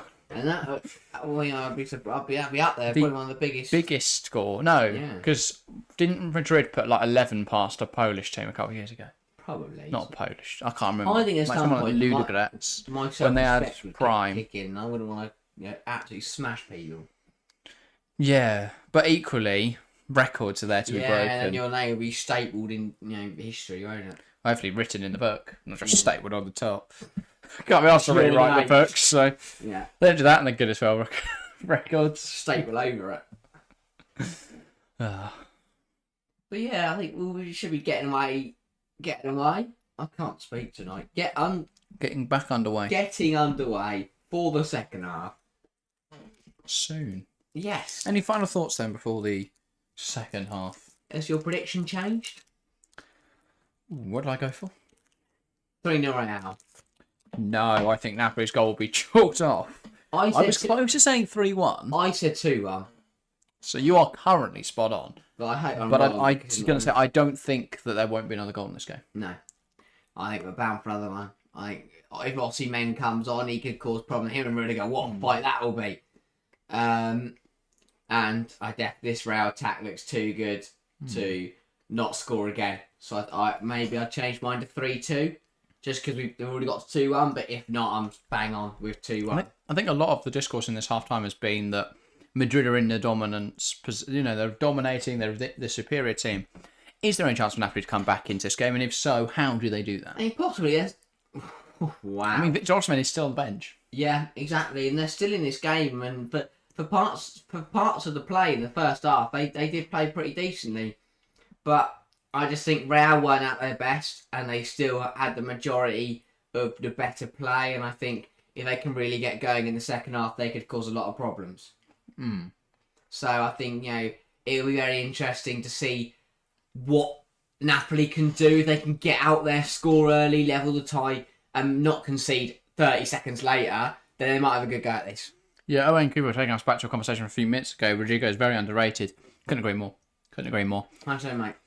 Very, very good, very good player, and thank you, Owen, for tuning in. But yeah, and even for Brazil, he's not really been given minutes, let alone his due credit. Yeah. He's never been played for Brazil. So, I mean, with Neymar now injured and in the Saudi League, does that mean he starts a Copa America 24? Yes. Surely? Yeah. 100%. 100%. It's not going to be Coutinho, isn't it? Well, you never know. Where is he now? He's in Saudi, isn't he? No, this Qatar. Yeah. Yeah, he's had an interesting career, that bloke. I thought he was going to revitalise his career into Villa. He had a brilliant 6 months and did nothing. And obviously, Unai Emery came in because Gerrard kept playing against their mates. That was a very short-sighted transfer. Yeah. I would say that's the only big error that Perslo's made. They saw how well he performed for 6 months and thought, well, he's got to be worth it then for another. That was in Villa. Signing him permanently, but thought they could finally get that was what they wanted that to be their big league transfer. And that was their Jack Grealish replacement.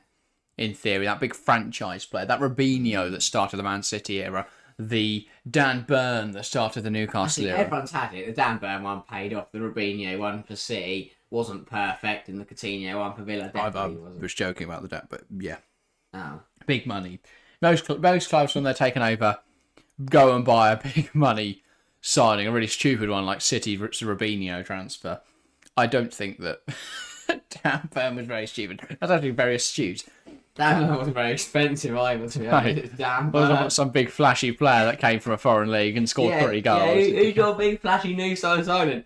Dan Burn, yeah. Got big. No, that's the Dan. Big and Dan Burn. If you put a disco ball in his head, it'll be flashy.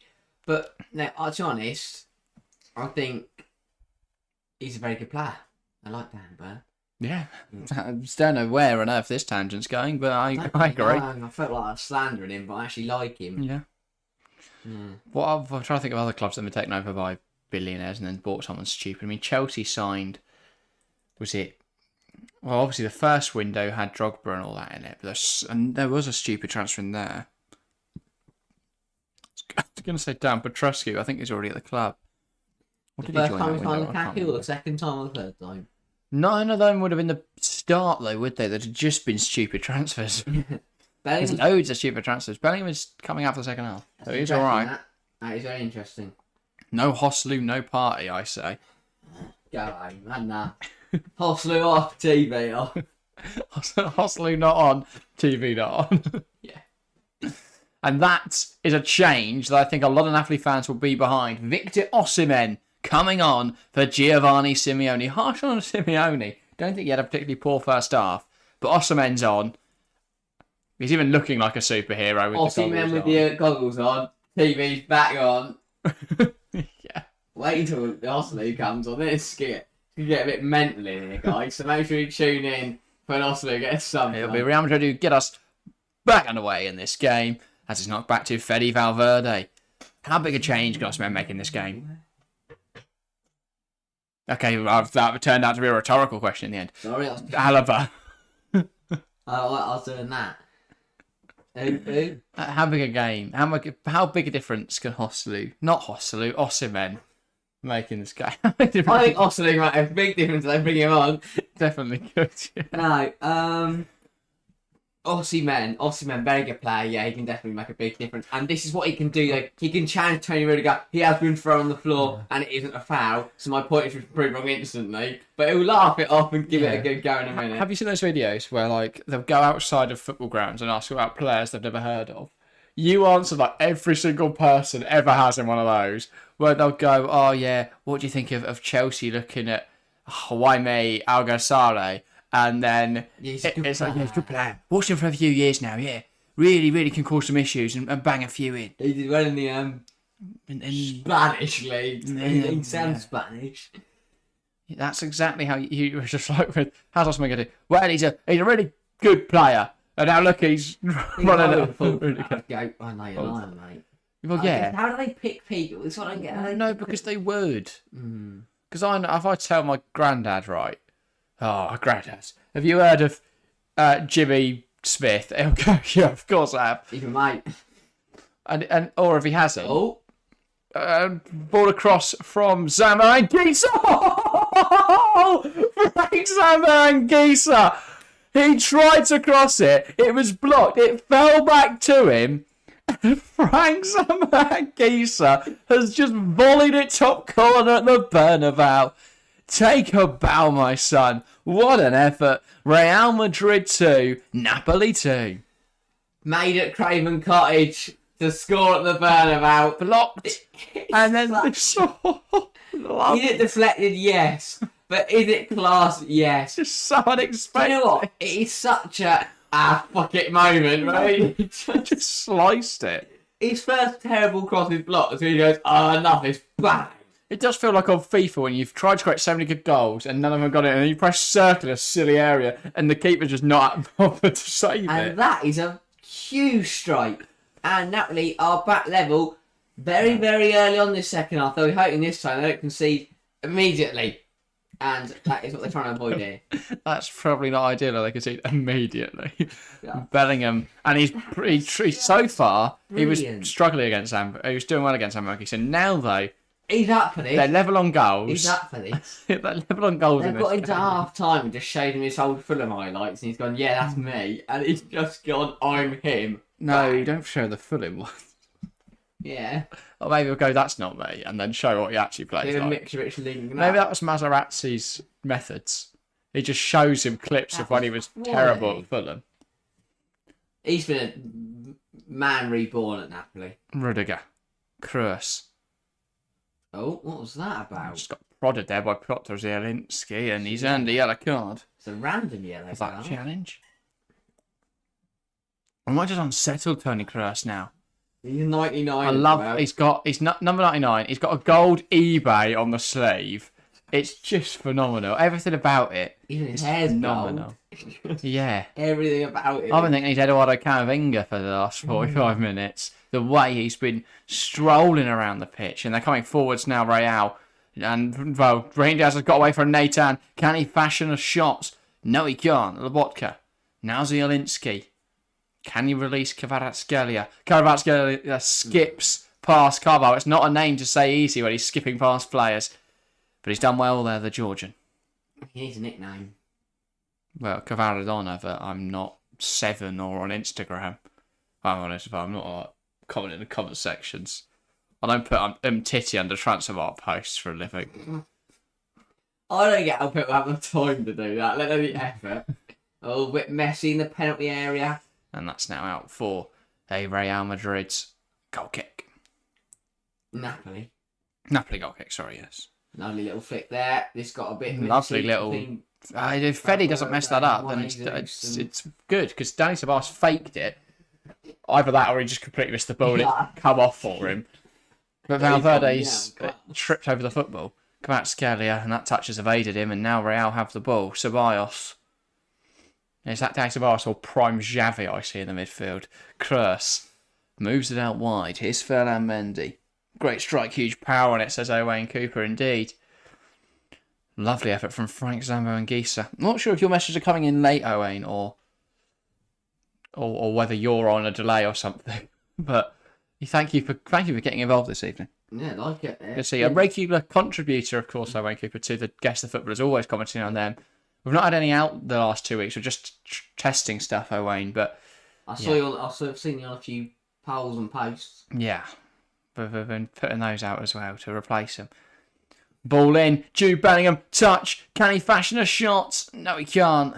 Napoli will look to play out, and that is a phenomenal challenge from Brahim Diaz because he got no end of the player or the ball, but he just put enough pressure on that they've ended up kicking off themselves. Big goal and Braga there, by the way, in the top left-hand side. Braga have levelled up with Union. That is huge. Also, a big goal in the Benfica Inter game. They've got one back, and it's a play you would not expect to be scoring in the Champions League. I don't know. Marko Arnautovic. Yes. He's so into Milan. How is he in the Champions League? I'm sorry. He's gone from Stoke with Peter Crouch. Then you went to West Ham, look to the right, and they're breaking. 3-on-1. You're breaking it. And Gisa. Sambo and Gisa. Kvaratskhelia has to square it. No. Well, he squared it. No, he should have squared it. He put up on it. He should have shot. Okay. Zielinski, I think he made the right decision. He didn't put enough on it. Down though. Zielinski. Shimmies. No. Kroos. They've got to shoot. Possession. Now they come forwards, Real. Kroos. And it's Danny Carvajal. It's a 1-on-4. Go on, Danny. The Bellingham's in acres. If he can see him. Oh, there's a bit. Diaz. Kroos. Taken away by Zielinski. That was going top corner. He watched that. Politano. They're fighting up there. They're fighting it. Red, stop the game there. They're having a fight, mate. They've all just stopped fighting because they realised the game was still going. That's phenomenal. Then we got a call from Politano run down the right. I look up and Carlo fighting Nathan. It was the fact. Ball in and it's away from this game's so. It was the fact that Politano, because everyone else had stopped, he just went, I'm going to stop. He looked so quick because everyone else had stopped. He was just flying. Nathan's throwing punches at the car. Here we go. Watch out. They collided. Oh, that's a penalty. No? Didn't even go to him. No, but why is he's deliberately tripped him up, though. But here, this is the chance.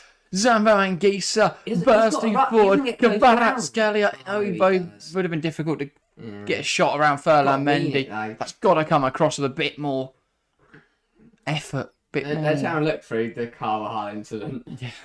I wanted to fight because they were talking to Nathan. I saw Politano and I look up and Carvajal was there squaring up to Nathan.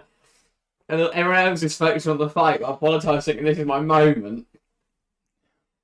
Oh, brilliant. Brilliant. In the middle of that. Curse. Antonio Rudiger. Incredible action, by the way. Catching my breath. Yeah, I was trying to get away from Juan Jesus, but some really nice defending from the Brazilian. And now Napoli come forwards. Di Lorenzo. I mean, we spoke about just a massive weird flashback, but we spoke about earlier how Nathan has developed the Italian. How long until Christian Pulisic and Ruben Loftus-Cheek are dropping a little I don't know what, isn't it? That's not cool, dude. That's not cool. You can't do that, man. Di Lorenzo looking to deliver it. I don't think that's how Pulisic speaks. No. He's from Hershey, not Texas. Not even doing Texas. It was more. I don't really know. Christian Pulisic. I just do the guys who LeBron James of soccer. And it's defense 109. Yeah, he plays offense. No, where does he play? I can't remember. When they said in that video, I think it was striker for Chelsea. He's a soccer player. He's one of the best players in the Premier League. Anyway, this has taken another weird tangent. Great stream though. Thanks everyone for tuning in. The Americans on the pitch tonight, don't think so. No. Gutted. They're not allowed. What a ball that is, Osimhen! Victor Osimhen! Oh, Christ, he's touched him into a different land. He finds Politano. Di Lorenzo into the box, puts it in there. Kvaratskhelia header evades him, and Lunin runs after it. Lunin's on the run. He's on the charge. Didn't fancy a goal kick. No, kick it from his hands. And Inter, another one back. Oh, what's happened? Jan Patrick's getting undone. Arnautovic wants the match ball. Has he actually scored again? I don't know. Oh, yeah. Sorry, I was the Champions League game. It's David Frattesi. That's not fun. You're not Arnautovic. Piss off. There's still time for Arnautovic to get 3 though. He could get the other 2 and then a win and he gets a match ball. Jan Mario, you're wrong. Well, he needs 4 actually for the match ball because he needs to. Oh, yeah, Mario scored first. He needs to do it. Yeah. Mario, if he's fuming. I'm just going to track to catch him and missing out on the match ball. Because of Arnautovic. I think if you score 3 and Ronaldo or Messi scores 4, fair enough. Mark Arnautovic. Yeah. We've still got 35 minutes left. Some brilliant action. Bellingham, that's superb. Now Danny Ceballos puts it in there and it's cleared away by Nathan. I refuse to believe it's Danny Ceballos. Oh yeah, it's someone else, isn't it? Like even when Isco played every now and then for Madrid, it was still Isco. Geez. That's Hostelou. Yeah! Hostelou time. Hostelou on, TV on in HD, volume on. I want to hear the Bernabeu scream his name, and that's the end of Danny Ceballos this evening. We've had enough Ceballos. Right, well done. You know what? Well done. Yeah. Well, it's actually looked good today. Ran 7.86 kilometres. That's more than the team average. He has put a shift in. But if they have divided that by 11, that does include the goalkeeper. So actually, that's pretty average for the team. They surely haven't. To be fair, anyway, Lunin's on the job. Hostelou, his only stat is matches 4. What's Hostelou done this year? He's played. He's been there. It's it. On the corner. Oh, here we go. Just overhead kicks this. Picked up a chair. Ball in. And it's up in the air. And it's out for another corner. No, it will be a goal kick or foul. Went miles over the bar. Oh, look, it hit his face, to be fair. Yeah. Just hit the side of it. No, hit the face. Oh, he just hit him in the face. Yeah. He didn't really have any direction or power. Nathan.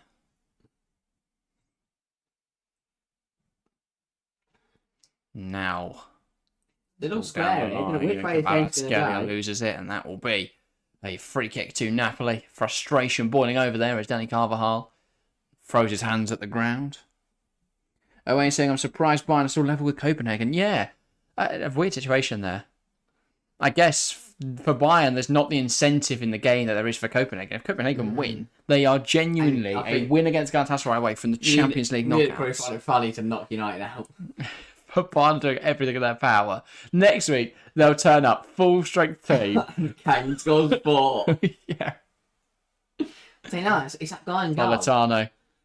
Here's Di Lorenzo on the overlap, plays it inside, blocked. Di Lorenzo again, lifting it towards Kubica. Come on, let's get it. Scared. He actually got scared. He brought the ball down, turned inside, saw Rudiger running at him, and just went, "Yeah, I'm going to let this bloke leather out." Genuinely volleyed it out of the Bernabeu. It would have been offside anyway, I think, here on Matteo Politano. Here. No, that was definitely on. Di Lorenzo played it, and then the second cross was a lot more successful. He's got to hit this. Kvaratskhelia just got to poke it. He actually gets scared. So Rudiger. Just got to side foot it across goal because either, Lunin demonstrates his complete inability to actually goal keep, or he parries it, or it ends up going to Victor. It's very bizarre for a football team to have to call upon their third choice goalkeeper, especially in a Champions League game against Napoli. Do you think they've probably got away with one? But also, we all want to see Santiago Canizares' kid play, so can we stop playing Lunin, please? Thank you. Ancelotti just subbed him off. Give us Lucas Canizares. Another goalkeeper injury, he's genuine with a shout. It's even Gonzalez on the bench today. But if they pick Gonzalez, I will riot and then injure him myself. Give us Canizares. Anyway. Madrid. That injury. Danny Carver. Yes. I wouldn't be surprised they put Tony Rudiger in goal. If with the injuries they've got, they probably haven't got anyone else in the senior squad to take them. Incredible in goal. Who? Rudiger. He just run at people. And he can use his hands. Oh, is that a foul? Wrestlers no. And we play on. The clock's running away from us. To keep it on UCL nights does make sense because if you have a homegrown, if you're on an away journey and your goalkeeper gets injured, what in training, then you only have one goalkeeper left if you only take 2.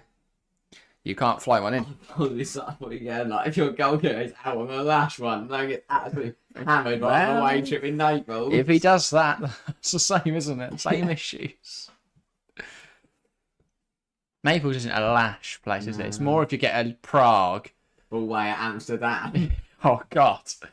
Where's Paul Pogba? Who knows? Not even he knows.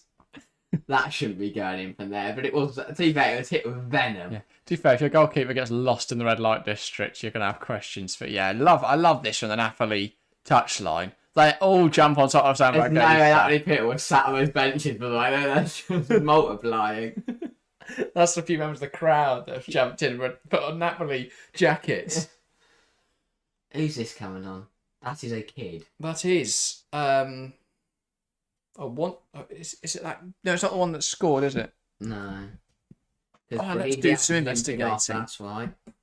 And the number 32, who looks like about 15. Paz. Nicholas Paz. He is 19. Paz? Yes.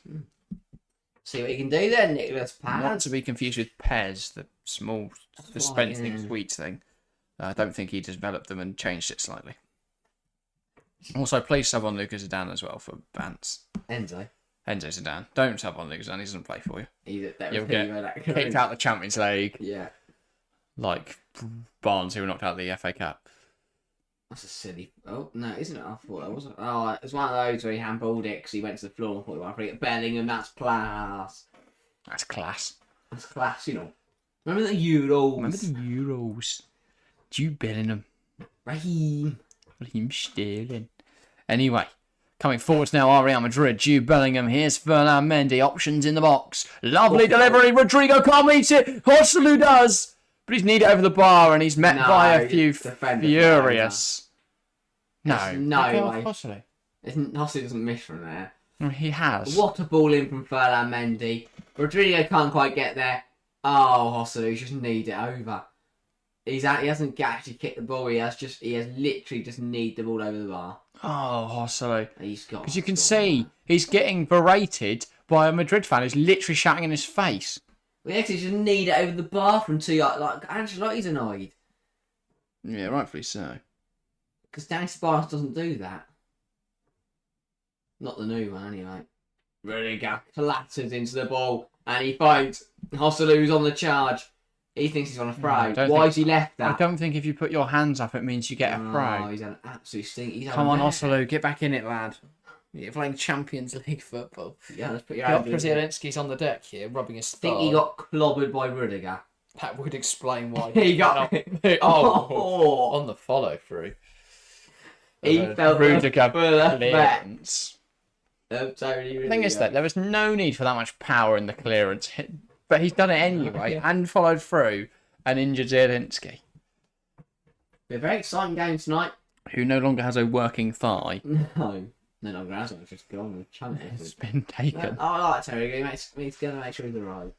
Yeah. Hello. Sorry, I just kicked out. Unnecessarily levered the ball into Rose's head. Unsurgically remove your thigh. Oh, he doesn't need the thighs. Literally. It gets worse every time we watch it. If he hadn't thrust his knee, he would have carried it over the line with him. Yeah, if he just let it hit his... And he goes and makes out with a pal. Look Look at the guy in the front row there, just, you donkey. What's donkey in? Gordo, isn't it? Yeah. Or is that fat donkey? I don't know. That might be Italian. I'm reflecting. But if he let the ball just hit his right leg, it'd have gone in. But because he tried to knee it with his left leg, it gets so much worse every time I watch it. Every time. I was on Peter. Now, Paz gets a go. The 19-year-old Argentinian. Paz, man. That must be like Batman, but... That doesn't sound like a superhero, I bet, doesn't it? Pac-Man. Well, we're better. What? Pac-Man. Pazman. See what we can do. See if we can score. Is he going to score? No. I'm also going to say no. Okay, well, sorry, Paz. He's going to surprise us now, isn't he? Tricks and flicks. He has played a little bit for Real Madrid this season. Yeah. He got loads of minutes in the friendly, a couple of minutes in the friendlies. He played 2 minutes against Cadiz last Saturday. He played 8 minutes against Valencia before the internationals. And he played 13 minutes against Braga in November. Change for Latry, obviously Zielinski to come on. The end of Zielinski's evening against Elif Elmas will come on, the Macedonian. And so they've got a big ice bag out. Now they're putting that on his leg. I'm not surprised. That is going to hurt. They're going to strap it on his leg. It seems to be in quite a lot of pain. They don't know how to use a strap. That is like a hot water bottle filled with ice. Yeah. That doesn't look like that's a actual thing a medic should have. No, they do. What Maserati? What's going on there? No, they usually just put it on the. No, the difference is they usually just put it on the back of their neck to cool them down, like boxers have it, just to put like rather than a flannel they put on not bang. Not to strap to their thigh. To stop the inflammation, isn't it? Yeah. I'm guessing because that will bruise and then he'll be out for longer. But they don't usually strap to people's thighs. Why not? Oh. Well, they won't do it to boxers because no one's punching the thighs. No, I mean like even. Imagine that was your tactic. They use it for footballers sometimes as well. Just they don't use. Get to the thighs. I think that's illegal. Yeah, you're not allowed to punch below the waist, are you? No. If not, you just go for ankles and they can't run, then you punch them in the face. They can't move. Just strip that. Elif Elmas. Because if you duck down to punch their legs, that's gonna punch your leg. No, because they won't work out what you're doing. If I was a boxer, I'd run around a bit. You get very tired. Oh, I reckon I can run away for 3 minutes. 12 times, 36 Mate, minutes of just constant if running. getting punched to the face depends on it. No, but A, you're in a ring, and B, you've got to keep your hands on, haven't you? Sorry, right. Imagine you turn to a professional boxing fight and you just watch a guy running in circle half an hour. I think you'd lose on the scorecard, though. If you'd lose the fight. Well, no, because what would they give him? They've not done any punches. If anything, I've dodged. He probably would. Nah. Yeah. Also, if you just run around them, throwing punches in, you're going to hit him eventually. No, but you'd also have to keep your guard up. I think that's why boxers don't run away. Do you not? You guys have like smaller boxing rings. Yeah, but they're not that big. Space. It's not. If I'd run to the corner and then they come, because they'll go, if they punch one way, I'll run the other. No, don't punch them, box you in the corner and beat the shit out of you. I'll go for his legs. Okay. Punch up. Oh. And then they'll be out, won't they? Win. I'm definitely disqualified, but I win. Why have I just got you on the legs and punch him with bollocks? Yeah, imagine that on the zone. Yeah. Offside. Osman's in. Osman scored. He's I offside. mean, they're going to check it, but I don't think he was offside by quite a bit. Yeah. He says no, and they are checking. No, yeah. See, they've already checked. There's miles That's offside. quick. So Politano, I mean, lovely movement from him. Yeah. And he slid the ball in nicely. Lovely. But Osimhen forgot that they have to play offsides. Yeah, miles offside. 20 minutes to go then in Madrid. Proving though, once again, if you shoot, it is going in tonight. Yeah. And we are to the 22-minute remaining mark now. Here's Ferland Mendy. 50 seconds. Kroos. Well, thank you for that constant running update, Harry. Fede Valverde tries to find Mendy, but it's no hit pass. Asked a lot there for Mendy to get there. He couldn't. We getting a winner in this one? Ooh. Absolutely no idea. Fair enough. We're going to watch back wisely and he's had to go off the pitch. Because Rudiger attempted a unsurgical replacement of his thigh. And he hasn't got that heavily strapped. Yeah. I mean, it looks a lot thicker than his other thigh already. Maybe give him a new thigh without telling him. And Inter are level. Benfica 3, Wow. Inter 3. João Mario's hat-trick means nothing because another former Premier League player has scored from the spot. Who is it, Harry? I don't know, I'm Jack. going to guess. I don't know. Dzeko. No. Who? Alexis Sanchez. I didn't realise he was still at Inter Milan. I also didn't. I thought he went to Napoli. I thought he stopped playing football. He went to Marseille. I don't know how he's back at Inter. So he was at Inter. He got a free transfer in last summer to Marseille and left after a year and now has gone back to Inter. Why are they buying back? That's right, we couldn't live without you. And since then, he's repaid them with 1 goal and now a penalty. Good save for Murray. Yeah, I'm intrigued to how Spartak is going to play out here. 2 Champions League goals for Sanchez this season. Oh, he's cooking. Not really the definition of cooking, is it? Yeah, no. Not at all. Cameron Geese is on that, I think. He Maybe is even more. absolute quality. He's had a brilliant game. Is Cameron Geese on 2 Champions League goals this term? I hope so. Has to be. Well, he doesn't have to. He's got 1 tonight. I would have backed him some point in this tournament to get a goal. He's not. Well, that is a shame. You can know he's getting that one tonight. He's still on the pitch. He's not actually played a lot. Yeah. Imagine how he's doing. Oh, wait, no. Maybe he has. Potential as the ball goes long here. I don't know when they update this. Out for Real Madrid throw. No, they have updated it already. Incredible shot map. Rodrigo goes back to Cruz. Not Tom, Tony. Paz. Oh, I thought he might have a shot. He's lost it. He got pressured by Samuel Anguissa. He's lost it. Samuel Anguissa is away. What a right. I don't know how he still has the ball. He's just 1-2 off the defender. He's still going. The thing is, then, he got past everyone apart from Rudiger. Now he's been flipped over by Rudiger, I think. I didn't really see what happened I there. don't think he dropped himself. Watchalong has suffered some sort of problem. What's he complaining about, mate? You fell on the ball, sat on it. So he's given obstruction. It's just, yeah, rest. I've had enough. Here you go. Rest. Of watching Watchalong. He went down and then caught it between his knees and then, like, you know when you pull the ball up to yourself? That's what he's done it. Yeah, no. He thinks he was fouled, is why he kept the ball. And it was my fault. It's like you got fouled because you held the ball between your ankles and they kicked him.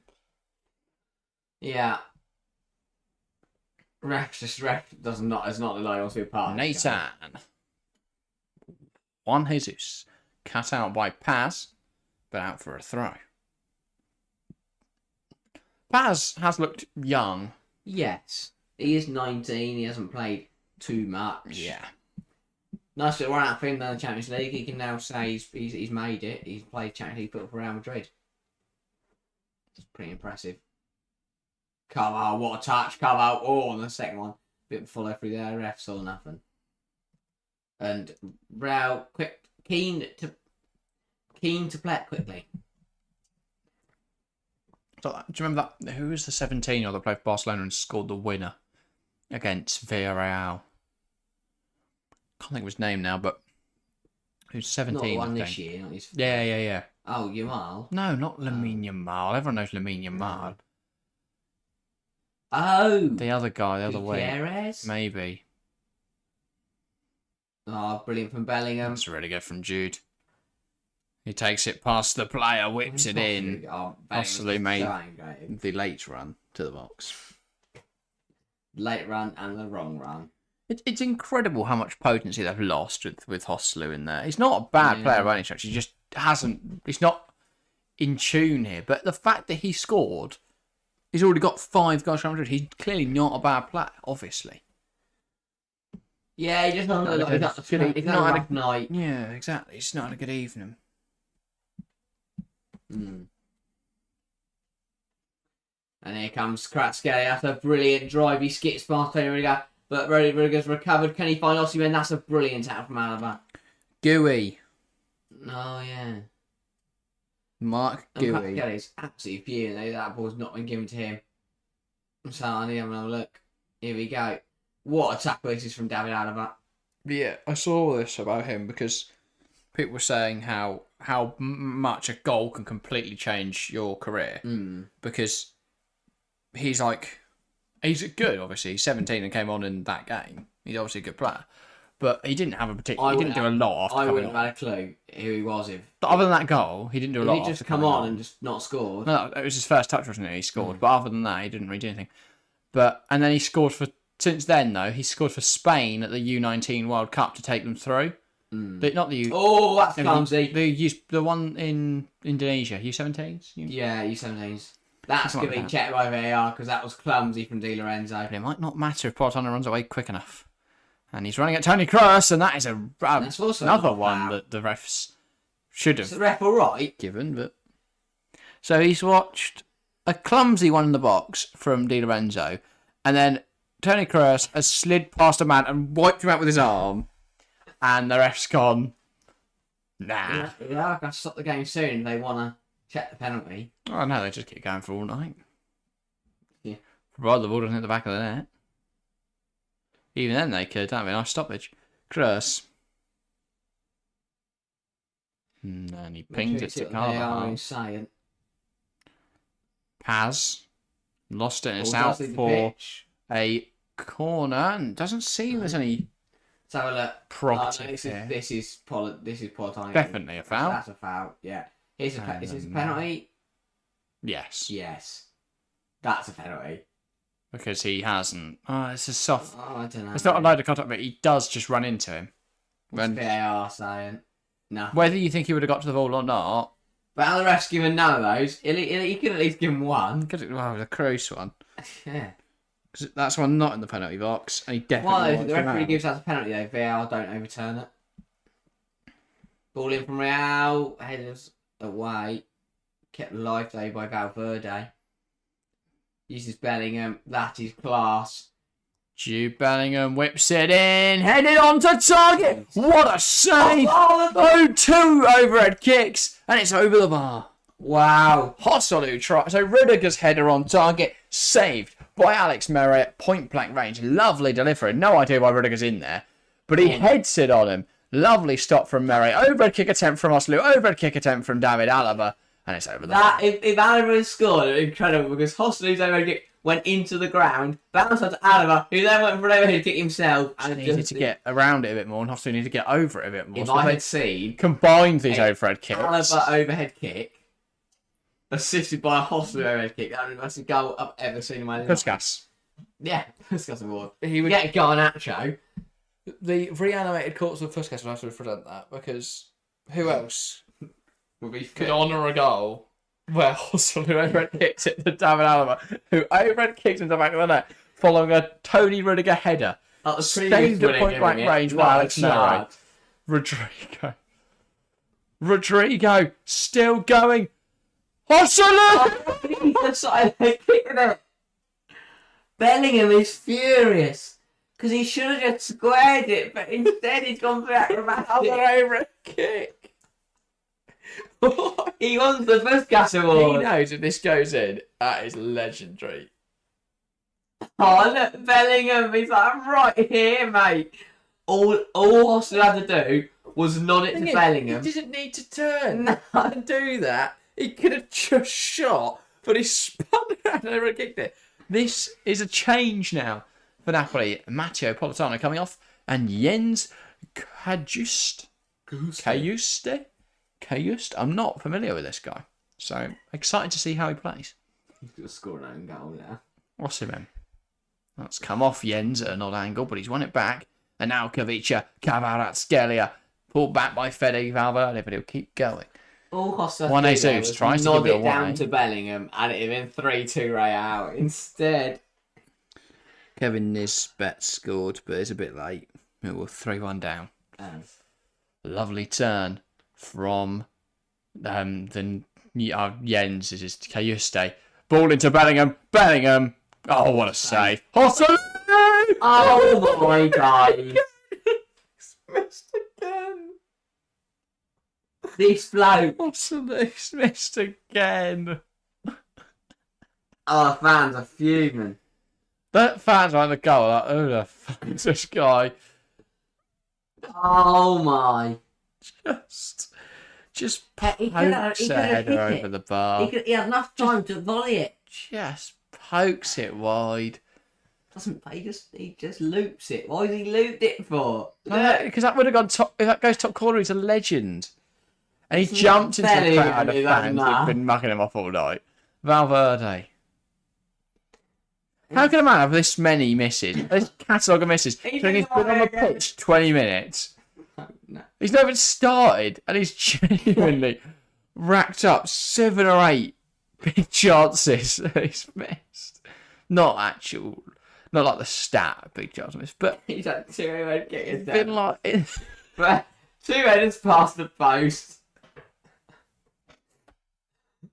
One where he should have just tucked it away. and he's wow. thrown himself Really? to the ground there looking for a penalty. The ball's in another postcode, mate. What's he hoping for? I got no idea what's going on anymore.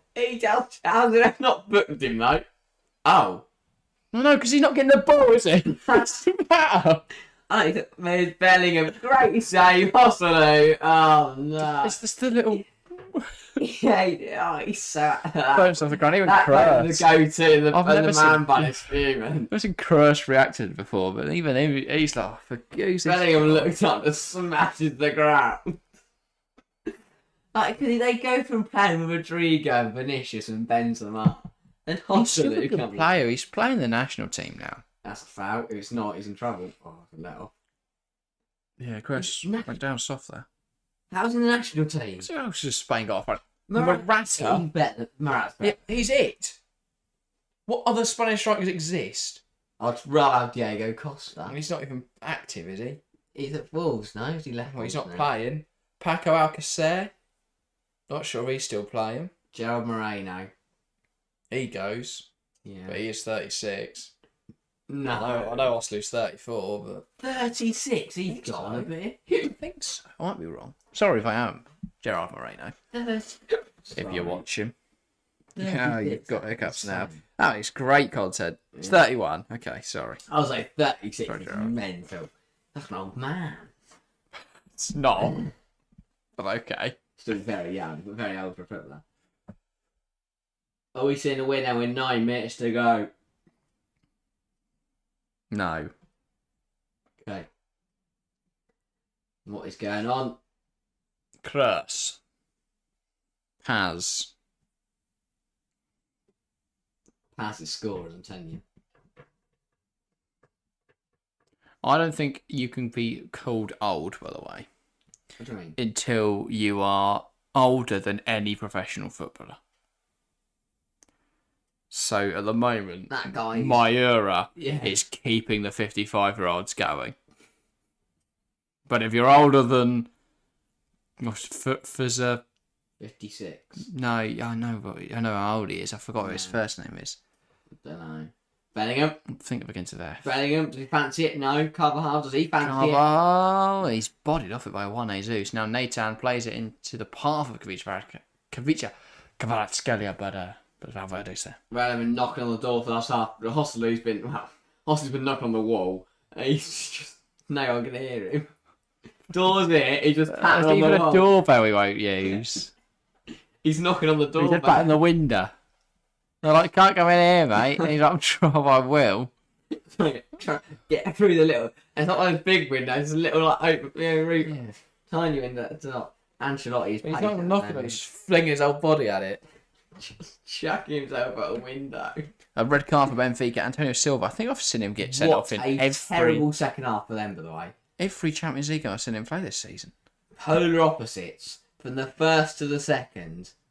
That's insane. Here's Valverde. He got sent off against Salzburg. He needs to have a word about his temper. Man has played 3 Champions League matches and has been sent off in 2 of them. 6%. Okay, I have no idea. That's quality. He has a go. Oh! Nico Paz for Real Madrid!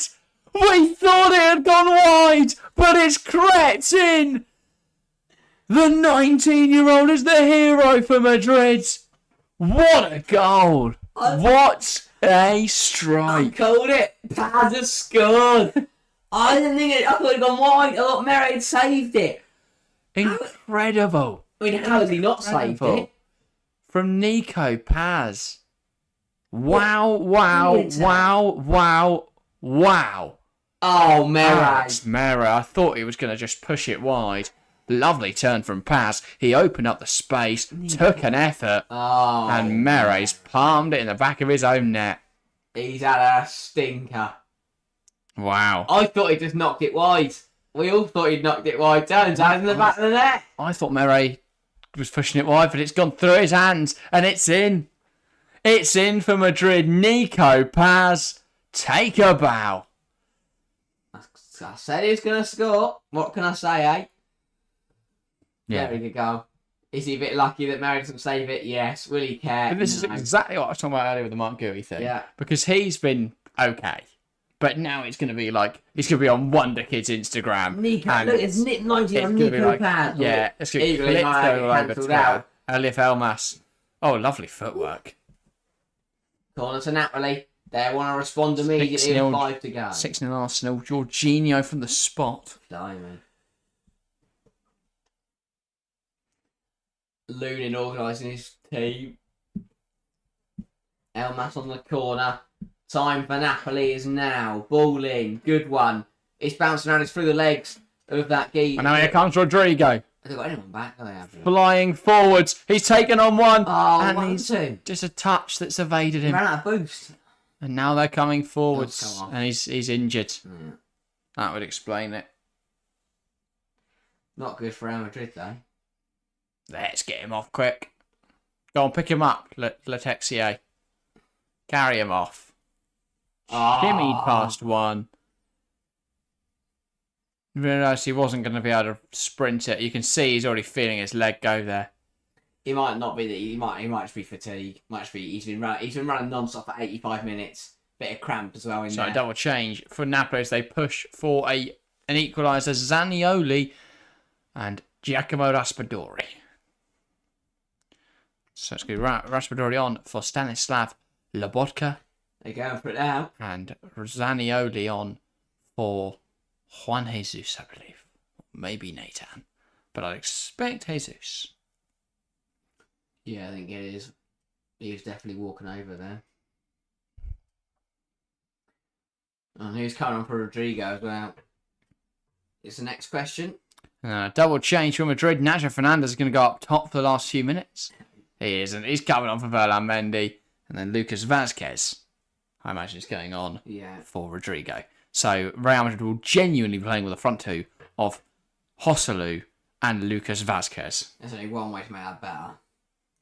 Well, put Nacho centre half, drop Vasquez to fullback, and put Antonio Rudiger up there. The dynamism in that, is Vasquez and Joselu up there. Well, that's Jude Bellingham, but yeah. Oh, it is. Oh, yeah, it's Bellingham. Vasquez is playing on the That right. makes a lot more sense. It's a 5-back now. 5-3-2. Oh, yeah. With Vasquez playing as a right wing back. Part of the bus. Real Madrid. Joselu. Brilliant control. The entire game has frozen, I think. And now Kvaratskhelia coming forward. Good challenge from Carvajal. And Kroos backing himself. Now Nico Paz. And he's away. No, he's not. That's brilliant from Di Lorenzo. He's not even in for a second. Paz is flying. Now Napoli are flying. That's a great ball in from out. Oh, no, it's not. It's rubbish. Bellingham gets the flick on. Joselu, Bellingham. This is the link-up we all want to see. It was Zanoli on for Juan Jesus, by the way. Bellingham. Bellingham doesn't want to pass to him. Still Bellingham. Bellingham doesn't want to pass. Joselu takes the touch. And the shot is genuinely one of the worst shots I have ever seen. He's rolled it to Mere. What a tackle. Such a good opportunity. Save Valverde. Bellingham is bent over after what has been a long 90 minutes for him. Probably after watching that shot. He didn't have to watch after 25. And Zanoli there, being caught on the end of a Fede Valverde. Across the, like literally sliding from another postcode. Here is Elif Elmas. It's being hunted by Nico Paz. Now it's with Zambo Anguissa. Plays it into Giacomo Raspadori. 1-2 with Osimhen. Tries to find Zanoli. Here's Kvaratskhelia. Now it's with Zambo Anguissa. Thought he might shoot. Plays it to Jens. No, he's and it's a yellow for a dive. Kayuste booked for diving. Terrible acting. Yeah. Christ. Even Adam Sandler's more convincing. Rather than go to goal, he runs away from the goal. He runs at Carvalho. Oh dear. And then jumps around him, flailing his body around. What in the year 7 drama is that? Come on, mate. I don't get it. I like getting players getting booked for that because he's a knob. Rather than run towards the goal trying to score for his team, he ran away from it trying to win a penalty. Joselu is stunned at how he heads the football. Osimhen. Di Lorenzo. Now Elif Elmas. Driving down this right-hand side. And he cuts back now. 6 additional minutes in this match then. It's been a good game. It's a shame it's got to end, really. It's been a lovely fixture. Now Raspadori opens up his body and fires over. Lunin did not look comfortable. No. But we're going to see a replay now of that Nico Paz effort. Lovely from Paz. Nothing Mere. Well, a lot Mere could have done about it. He didn't, though. He could have done so many things about it. Anything other than what he did do. And then what a moment for the young lad. To get bundled by a knee slide at the Bernabeu. And then he gets concussion as every Real Madrid player decides, you know what? He hasn't enough slaps on the head. Let me do another one. Rudiger jumped on his back. That wasn't enough. Oslo's congratulating. He's like, that's really hard, mate. I've been trying for the last 20 minutes. None of mine have gone in. People have been trying over head kicks. He's not the big bad wolf, but he can't even play down the straw else. Wait until he gets to the brick run. I would argue Napoli is in that analogy, is the brick one. No, the brick one's Man City. The day Hostel scores the Champions League final is the day I buy Hostel's shirt. Day Oslo scores a day I buy one. Honestly, if we are sat... No, he's really good in La Liga. If we are sat here in May... Is it May? We're sat here in May next year. May no. June. 4th? Of what? June. Not May, is it? If we're sat here in June... Oh, maybe it's 6. Anyway, here comes Danny Carvajal. Look him. He decided to gift a fan in the crowd with the ball. No, it's out the ground. To gift a fan outside the ground with the ball. The bin man out the back of the Bernabeu has been knocked out. Wow. Yeah. He's not even trying. He's doing it on purpose. That bloke, I got a clap from Carlo. Proof of Carlo. Yeah, we're sat in next June, right, and I see Hostley's on the team sheet for the Champions League final. I would buy a shirt and I hope it gets it. ordered out for half time. I don't think it's Domino's, is it? I think it comes with the pizza. We're getting right. Hoslu 9 in pepperoni on the top. Kvaratskhelia takes a shot. Brilliant. Come on. Literally putting his body on the line. The ball goes long and Bellingham can't get there. Here's Zambo Anguissa.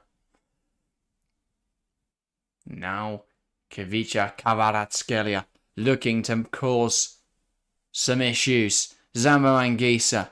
Now Di Lorenzo. And ball out wide. Here's Elif Elmas. Can he find a delivery? Lovely lifted ball. Headed away by Rudiger. Now with Napoli, but it's won back by Real Madrid. Lucas Vazquez. Bellingham plays it into the path of Nacho Fernandez, who is bursting forward at speed. Fernandez. Bellingham. Backstick. Hossolu! He scored! It took him 20 shots, but he's fired one home at last. Real Madrid 4, Napoli 2. Jude Bellingham with the assist, Hosslu with the goal, and Bellingham, a lovely touch, pushes Hosslu towards the home fans who've been hounding him for his misses so far tonight. But finally he finds the back of the net, and that is a secured victory for Real Madrid. That really is the nail in the coffin for Napoli. Nacho Fernandez to Bellingham. Hossolu unmarked to the back post. Rifles one home. He didn't miss that. Real Madrid 4. He didn't need an escort. Napoli 2. Great finish. He nearly missed. Yeah. That was a one of the more difficult efforts he's had tonight. Well, he wasn't marked. It was a bit of a tight angle. The keeper was coming at him. Yeah, but I wouldn't be surprised if you panic in that one. Apologise for his misses. He's praying. Then he was like, oh my god, it's done it. Possibly, more like Jesus Christ. Lovely of Bellingham to push him towards the home fans. His first goal in 4 games in the UCL. That's one first ever Champions League goal, by the way. Congratulations, Hosslu. Who'd have thought in 2014, when Hosslu couldn't score for Newcastle, that both of those people He's in again. In separate situations would reach the Champions League group stage. That is incredible. Anyone watching... They love him now. that guy is slandering with the goatee all go. He's now his number 1 fan. I've got Hosslu on the back. He's like, the reason he's so annoyed is because he doesn't want this to be a flop. He's all his mates take the piss out of him when he rocks up his Hosslu shirt and he goes, today's the day. And finally, today is his day. Nico Paz. Oh, we get to take corners now. He's scored a goal. Paz. He's now taking a corner again. Well, still think if it was him or Hosslu, they'd probably let him have one. I don't know. He's not also the danger in the box. Danger to the fans, I think. He's not been bad. He's not bad. He's missed a couple of chances, but he has scored. He's not a bad player. We're just slandering him. I mean, poor guy. Napoli managed to get the game stopped because Camavinga's gone down. Zamangisa's gone down with a head injury. This injury is because Osman volleyed the ball at his skull. Osman's racked up a 7.5 rating, by the way. That is 0.1 off Diaz and higher than Dani Ceballos, who I thought was having the game of his life. Dani Ceballos' game of his life was a 6.7 on football. No, that's hard. That's not nice. Come on. Only Mendy and Lunin, but I don't think he's a goalkeeper. No, he's just a bloke. He's just a guy. Equally, Meret is a good goalkeeper, and he's not the best season. No, Oslo scored. And the Paz effort. Oh yeah, that too. That's more Oslo scoring. He thinks he's Bellingham. What's he doing? Well, Bellingham made him do it. No. So. Yeah, he's pleading with the fans. They hug. He goes to give Bellingham a nice little hug. He's like, yeah. I'm sorry, mate. I miss your 7. Chelsea. Oh. Is that a UK grime group, or is that just... It does look like a new boy band about to come out. Modric, Edo... to be fair, if Modric, Edo, Vinicius Junior, I don't know who the other bloke was. I think it might have been a steward. Tracksuits, hoods up, cap under the hood, chain stripping down from their neck, plain white shirt on. Just some Jude Bellingham stats. In the Champions League this season, he's played 3 matches. Apparently started 4. Jude Bellingham things. 4 goals, 2 assists in 269 minutes. Very impressive. Real Madrid, very comfortable to win today. No, at the end it was at least. Before then, it was a squeaky game. But in the end, Real Madrid come out on top. A big 4-2 win. Watchalong scored. That's all that matters. I think that's everything. Who is our player of the match? I have to. I'm sorry. It's Watchalong. That's half an hour of football I've watched. And I've enjoyed all half an hour I've had since last Saturday. The final half an hour. The final half an hour games that we stream is usually, we've started to get tired, the audience starting to leave. But that was fun. Watching Oslo try and Will they watch it? No, but was I here? It was. 11 goals, 2 assists from Bellingham, by the way, in the league as well. He's nutty. Anyway, he is the player of the match. There's no debate. No, he'll run through and miss all 3. Lou. No idea. Let's just go. Put one left, put one right, put one absolute shot. He's not. He's good. Sorry, Oslo. This really hasn't reflected well on you. Thanks, guys. Yeah. We'll be back on Saturday. Friday. Oh, Saturday, yeah. Yes.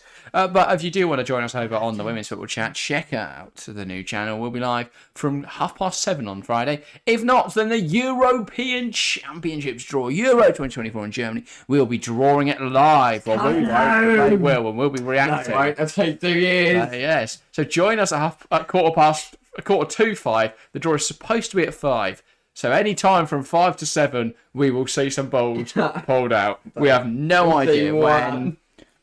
And that would tell us that Germany are in it. We already know that Germany in Group A, so there's one. We know. Come on. But that is everything. Secret information. That is everything from us to say. Thanks to anyone who's tuned in tonight. It's been a really enjoyable evening. Congratulations, Real Madrid qualified. Napoli, it goes down to the final group game.